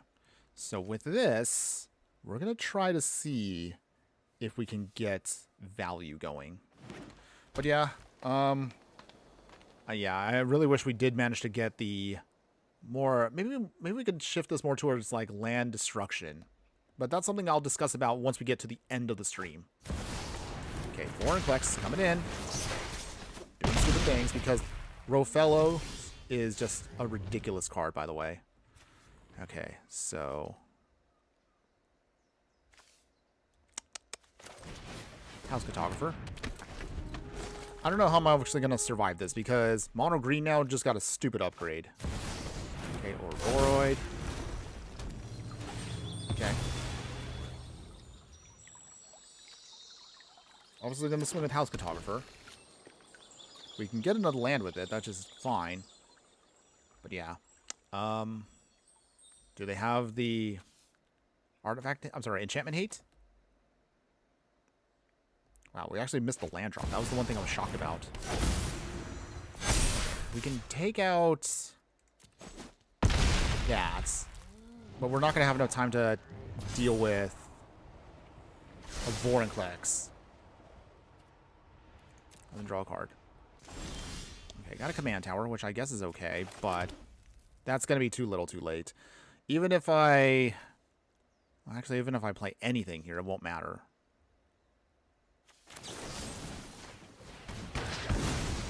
Okay, destroyed that. Yeah. I can't survive this. Seriously, who thought it was a good idea to have this card into Arena? This card's just going to be beyond busted. Maybe I actually might make a deck tech around that to explain to you why that's a busted card. But we'll talk about that again, coming up on the stack of things I want to talk about near the end. It's okay. Shaking off a bad game there into hopefully a good game. Okay, so... There's a question I was going to ask everybody. What... Is there a card you are looking forward to building around with the Omen Pass / Spider-Man set next week? Is there already a card that caught your eye? Are you a Gleam believer? Or are you looking at maybe another card for the game? Let me know in the comments below. I would love to hear from you on that. Oh, opponent gave us a free win there? Okay. Yay. Okay. Trying again. Come on. Let's see. So, free win there. I guess that's fine. Okay. Shaking this off. Let's try this again. Come on. Give me a game. Give me a good game. Okay. Okay, so while we're loading up this match, everybody, again, for those of you that are still watching and you've made it, of course, this deep into the stream already, if you haven't already done so, and if you're still a new viewer, show some love. Be sure to like, follow, and subscribe wherever you are watching the content so you don't miss on any of the gameplay, booster pack openings, deck techs, live streams, and so much more. We try to live stream at least 2 times a week, and of course, we'll throw in a deck tech where we can. Usually once a week, we'll pepper in throughout the week itself some shorts, some fun stuff, some cute little skits I'm trying to do, booster pack openings, all that jazz. If you want to, again, you can support me by being a true Fiverr friend, by being either a member on YouTube there, or also you can join our Patreon. Those links, of course, will be located in the details of this stream once we're done today. Or if you want to, for free, just join our Discord and be part of our group of fiery friends that we continually grow each and every day. Your support helps keep this channel going. Thank you again, everybody, for being here, and always, we appreciate every single one of you out there. Speaking of appreciation, okay, Yarok is an amazing card. I do like the card, but let's see if it's going to be something that we're going to have to worry about here in a bit. Shock ourselves. Scavenger's Talent. Okay, we need a green source, and we'll be good to go here. Come on, green source. Okay, not a green source. That's okay, though. Play the Mountain. Level 2, Scavenger's Talent. So they start sacrificing stuff. Start milling away. Come on, deck. Oh, jeez. Okay. We will play Valakut Exploration. I guess we'll go to level 3 with this, even if we don't need it just yet. Come on, deck. Any green source would be great. Anything. Not quite, but I guess we'll take it. Better than nothing. Okay. Mill, mill, mill. Get our forest. Mill, mill. Mill, mill. Oh, we actually did get some good hits there. So with that, Sundering Eruption. Blowing away the island. Sorry, opponents.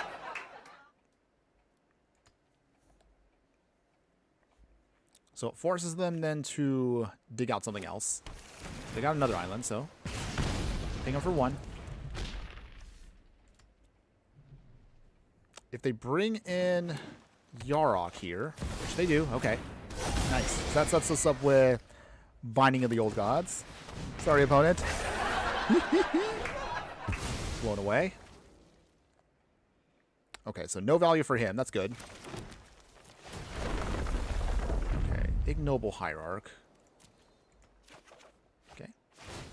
Throw that away. Ping our opponent again for 1. Okay. So little by little, we are kind of making some headway here. Even if it's only a little bit. Okay. Overlord. Okay. We can dig out a forest, so let's see what we can get here. Guess we'll get out Underground Mortuary. Okay. Sabo Tender. Okay. We'll keep that on top. Play the Sabo Tender. Then go to level 3 with this. Command Tower. Ping our opponents. Another card drop. Oh. Oh. No. We're going to lose the Tireless Provisioner here. That's a shame. Alright, that's fine. It is what it is. Pull away card again. Ping our opponents. No sacrificing for now. So the Overlord is going to be annoying, but we can still get around that. All we have to do is just start getting our value engine going here. Spring Heart and Toko. Okay. That's a lot of Overlords. Eek. Down to 14. Prismatic Vista. Okay, make our opponent mill some more. Ooh, that Nadu would have been frightening. Okay, so let's see here. Aftermath Analyst. Mill 3 cards. Play the Prismatic Vista. Our opponent here. Draw a card. Well, okay. Well, guess we'll sacrifice the Prismatic Vista. Actually, let's mill ourselves. I have an idea here. Maybe this might work. Ping our opponent here. Okay. Let's see. That's 3. Okay, so we can't just do both. That's okay. It's all or nothing now because either that or we're just going to get blown away by the bunch of overlords here. Mill 2. Mill 2. There we go. Oh, I love burn. I love burning out our opponent here. Okay. Nice. Okay. Sure, let's get out another forest. You know what? Why not? Okay. Ping, ping, ping, ping, ping, ping. 11. Are we going to just beat down our opponent here with a bunch of burn from Valakut Exploration? And a Sabo Tender? Let's get that resolved. Let's see, sacrifice 2 lands. Not that it really matters because I think we got this here. Mill, mill, mill. And let's see here. Is there anything else we can actually play? Oh, I guess we can play Tifa. No real value, but why not? No attacks. Ooh, oh, okay. Wow. We came close, but... Hold on.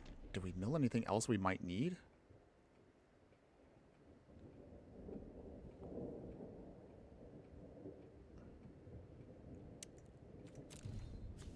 Sacrifice 3 other permanents. And then bring back a creature card. Okay, so... 1, 2, 3.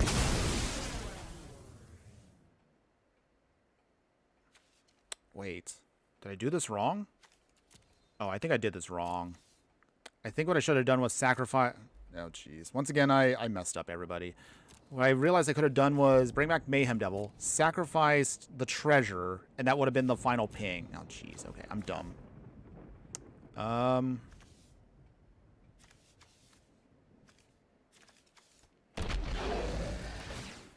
Yeah, okay.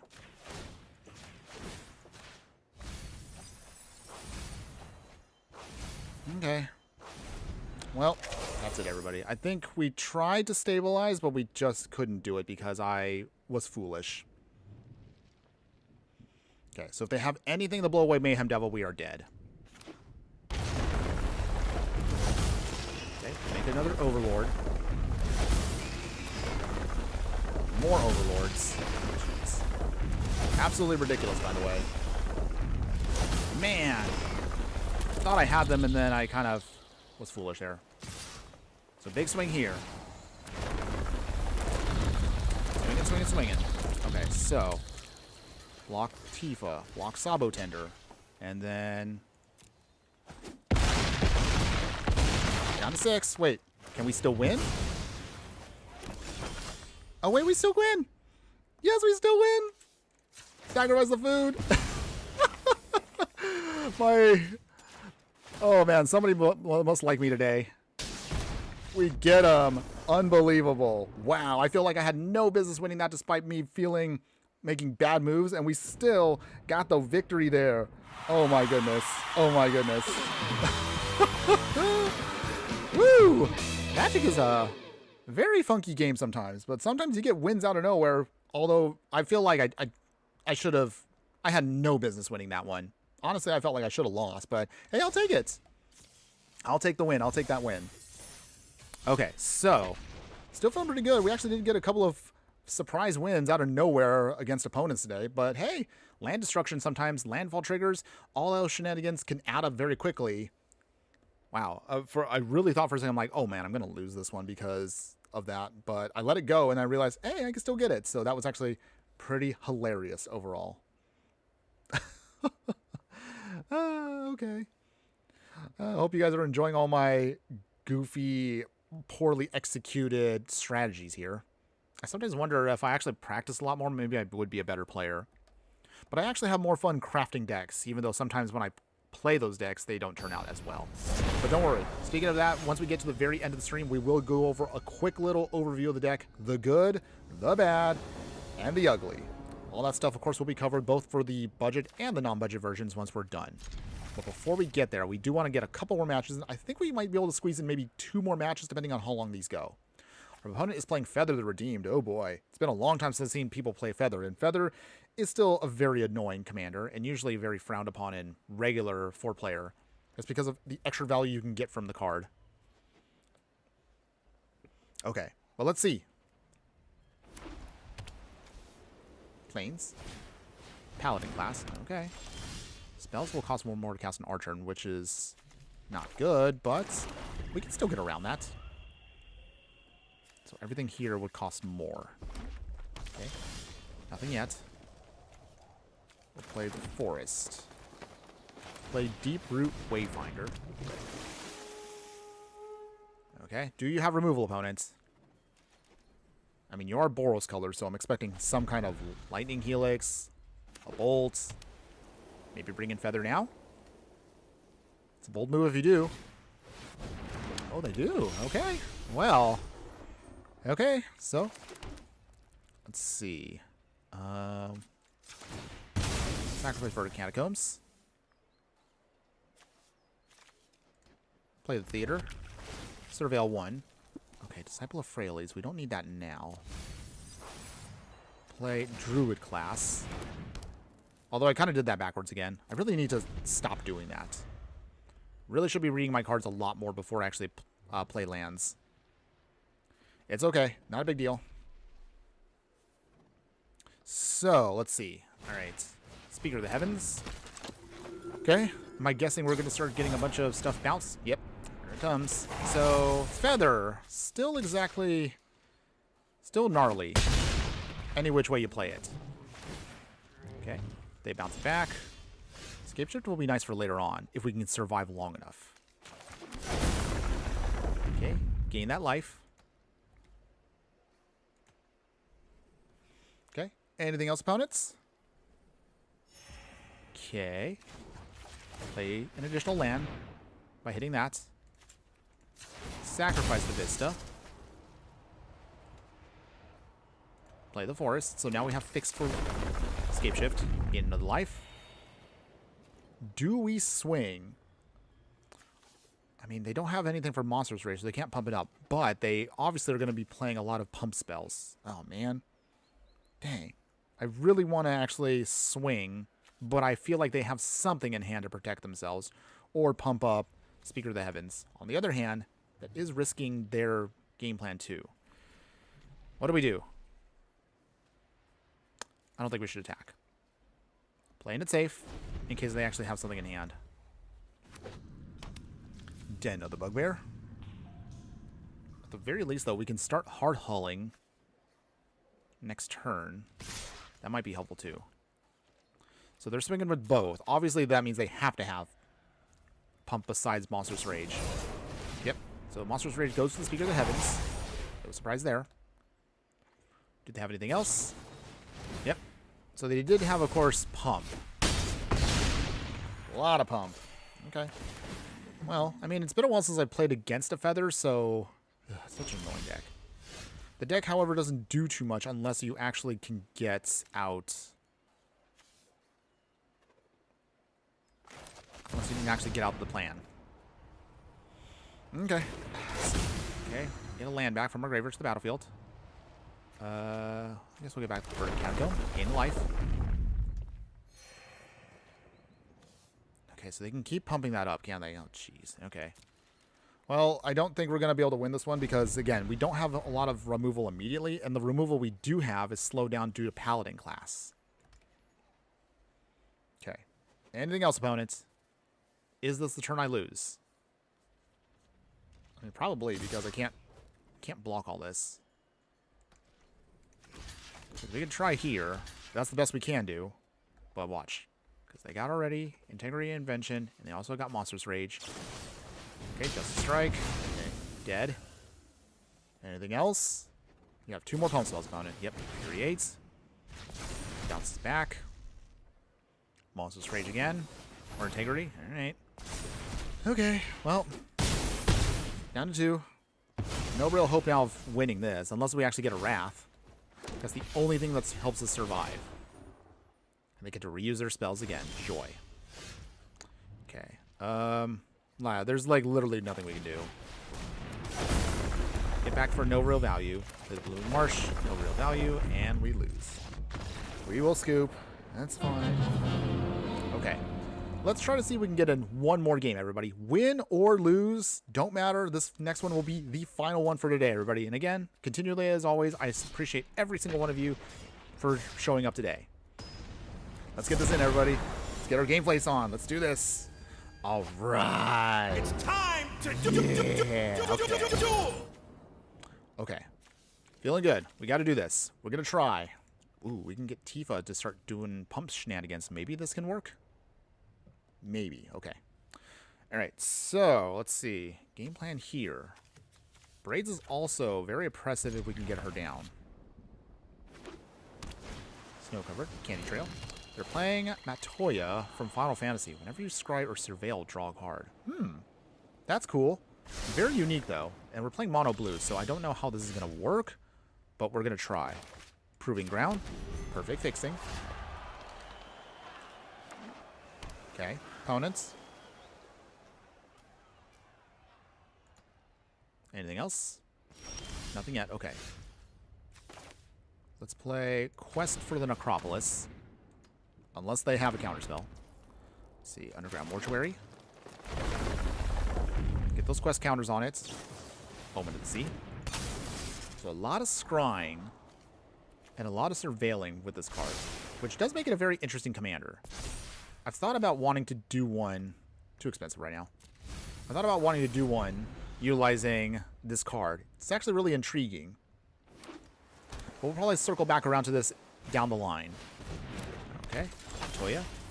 That's cool. So, Tifa coming in. Verge. What's counter going on? No pumps just yet. But we will get there. Okay. Get the lantern down.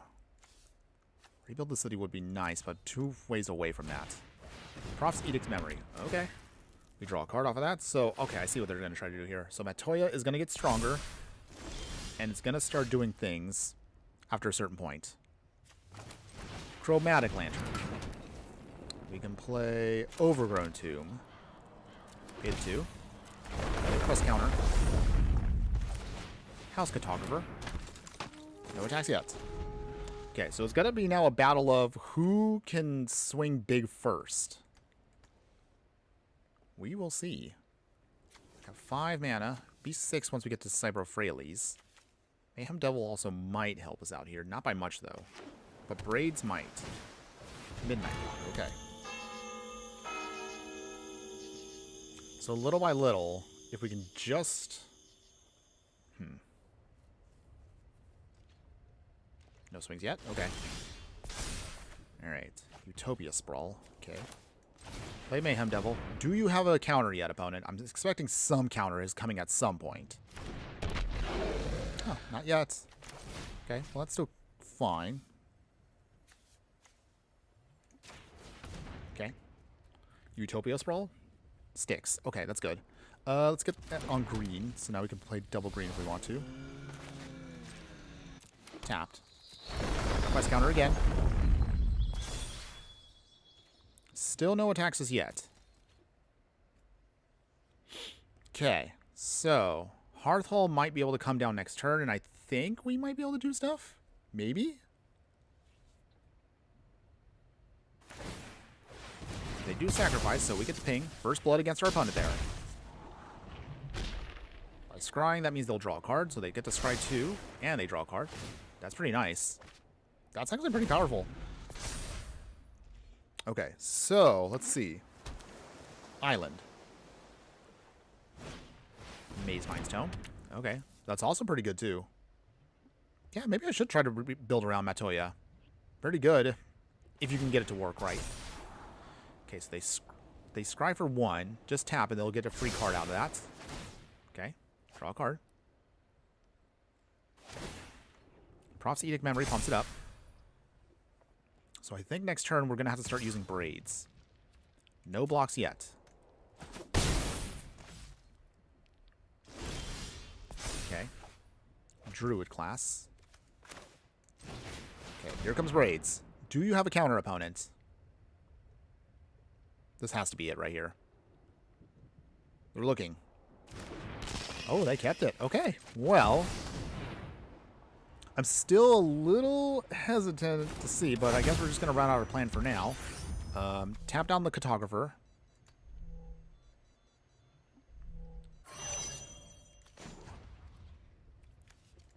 Guess we'll keep stationing. Actually, hold on. Actually, station. Just braids.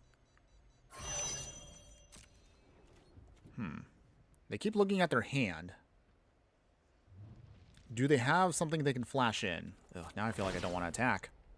They curate. They surveil too. Draw a card. And they get to draw a card off of that, so good. Wow, that's a lot of value. But again, I'm still trying to figure out, like, what do they have? Okay.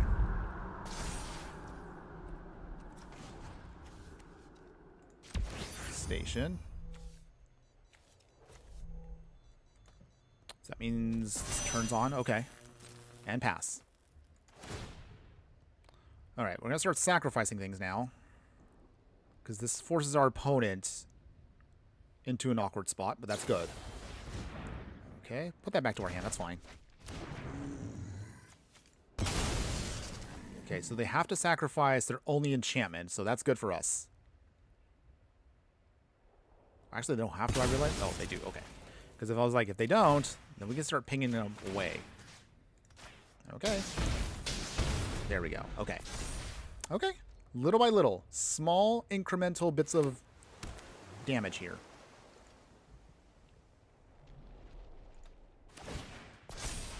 Okay. Maze Mindstone doing its thing.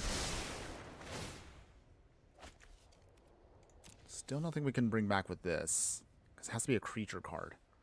But Elrond. Rivendell, okay. They scry, okay.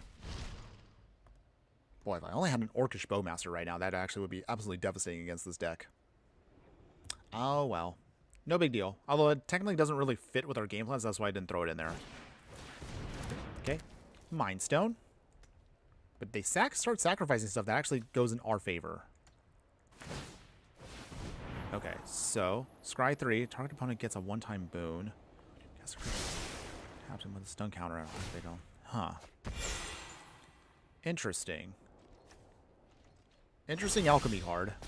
Still not fond of alchemy cards, but I guess it's a thing. Okay, so in the meantime, bring back Hearthhull again.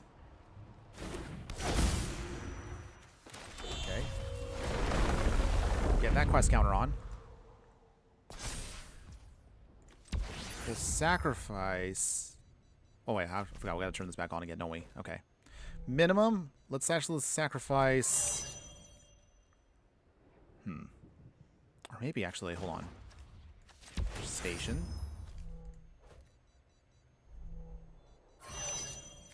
So we can actually do some damage here if we actually just station it up. Okay. There we go. Okay. They opt.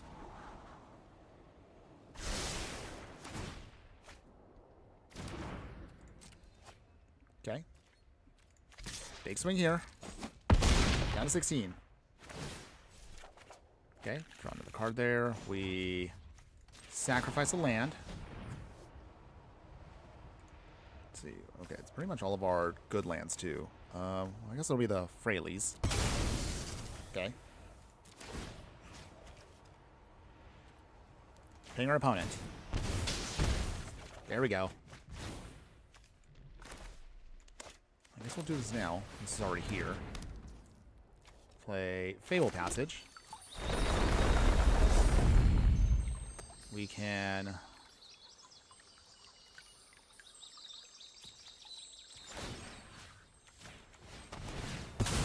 sacrifice here. And then what do we cut here that we want? Actually, Tifa. That actually is pretty good. Draw 4. Nice. And pass here. Force our opponent to sacrifice something if we want to. You know what? Let's do it this way. Opponent, do you sacrifice? Oh, they do. Okay. Get those pings in. Down to 7. Hey, we're making it. We're making good headway here. But can we keep it going? Opponent, they do swing. Okay, that's cute. That's cute. Oh, I was going to say I was going to get a free hit there. Okay. Take 3. That's okay. That's not a big deal for us. Down to 22.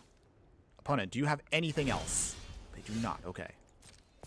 Is their whole deck just loaded up with nothing but, I'm sure they have to have some kind of counter spell. They have to. So even if that has a stun counter, we actually don't care. That doesn't make a difference for us. We will get back things here. Alright. Level 2. And then, alright. Gain that life. Alright. And we will sacrifice a land. Sacrifice the commercial district. We're getting there. We're getting there. 4. Play an additional land.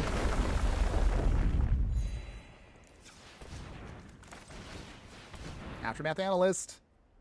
Is this it? Does our opponent has to have something? Okay, so there it was. There it was. The Cyclonic Rift, everyone. Okay, so in that case then, in response, that's it. That's game. That's game. There's nothing our opponent can do here. There's nothing our opponent can do. Because no matter what we get at this point, we got him. We got him. We did it. Keep that on top.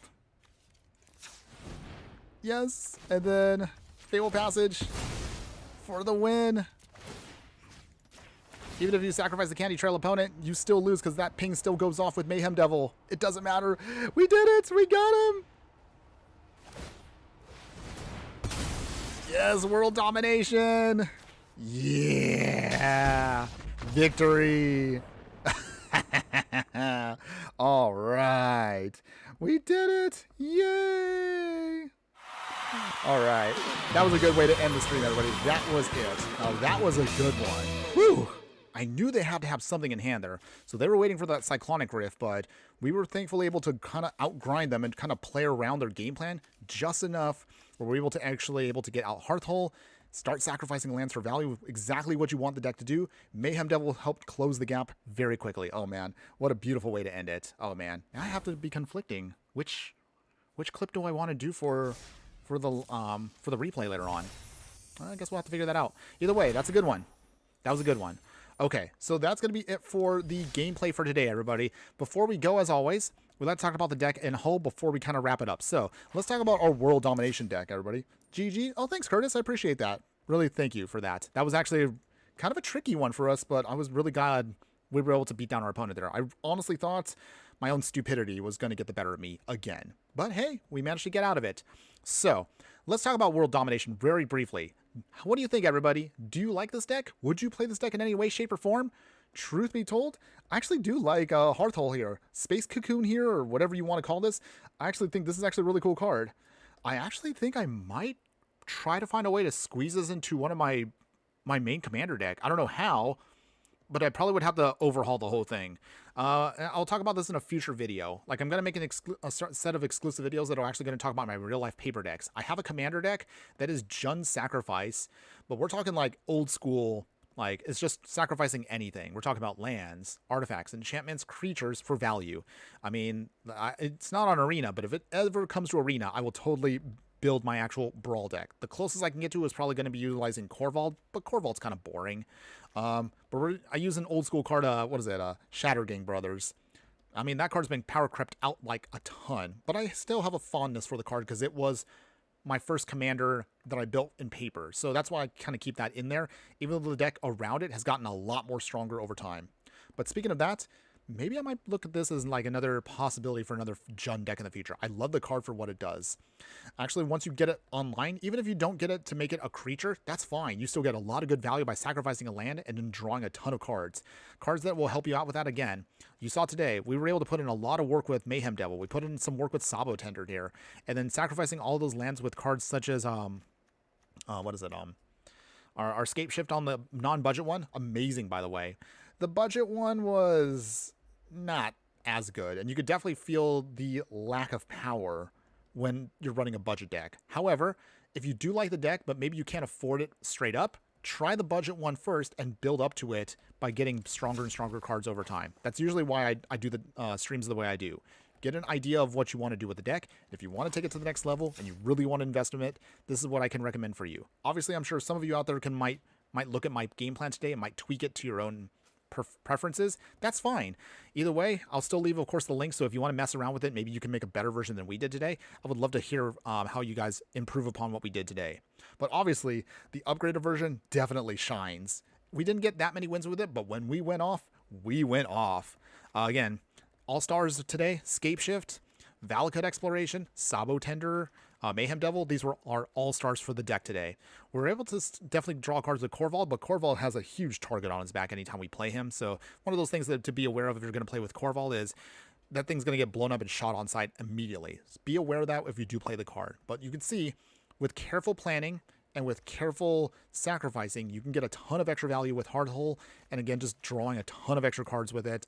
It's actually really, really good. I actually am going to say, highly recommend this if you are a fan of sacrifice, landfall triggers, or Jund sacrifice overall. We're definitely going to, of course, recircle back to Jund sacrifice once we get to the Avatar set. So I'm looking forward to that once we get to Earthbending. That'll be actually a lot of fun. Now, the final thing I want to say before we go today, and because all of you who have been watching are still sticking around for just a bit longer, thanks again for that, everybody, my true fire friends. Here's a little bit of sneak peek as to what is going to be our next budget deck tech for next week. So before we get to the Omen Pass, we'll have one more deck tech. It's kind of circling back to a handful of cards that I actually wanted to talk about, but we couldn't quite have the time for it, at least until now. So we're going to try to do something a little bit on the absolutely dirty side. We're talking real sneaky here stuff. We're talking about trying to bring in Kona here, tapping him, and then bringing in cards like Absolute Virtue to prevent ourselves from taking damage. And again, our opponent's going to rage quit with this. It's so much fun. Or you can be really, really evil and use cards like Agent of Treachery, bringing it down as fast as somebody's even turn 3 with Agent of Treachery, and just start stealing whatever our opponent does. Either way, this is going to be absolute treachery once we get this plan off. But that, again, is going to be our future deck tech coming up next week. Otherwise, beyond that, our final deck tech that we're going to, our final live stream deck tech we'll do on this weekend, I'm going to try to find time for it, is we'll be doing where is it at? Oh, so we have a Slivers deck ready to go. So Slivers, we actually never done it. So Slivers does feel a little bit sci-fi-y. So you know what?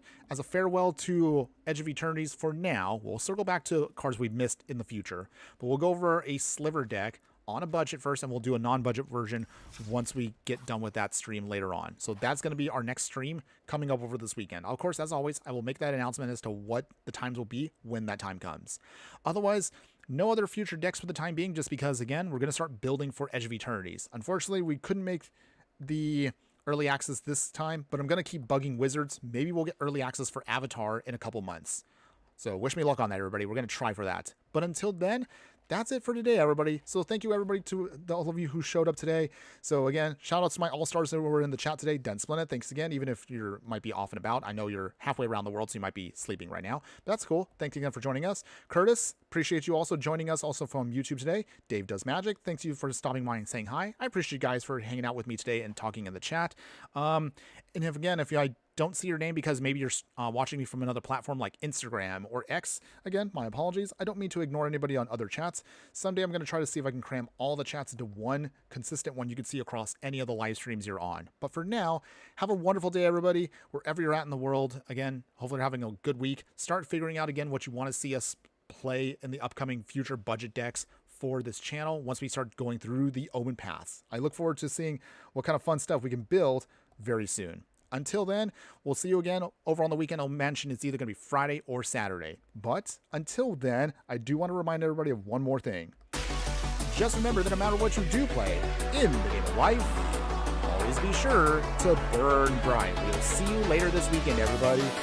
Later.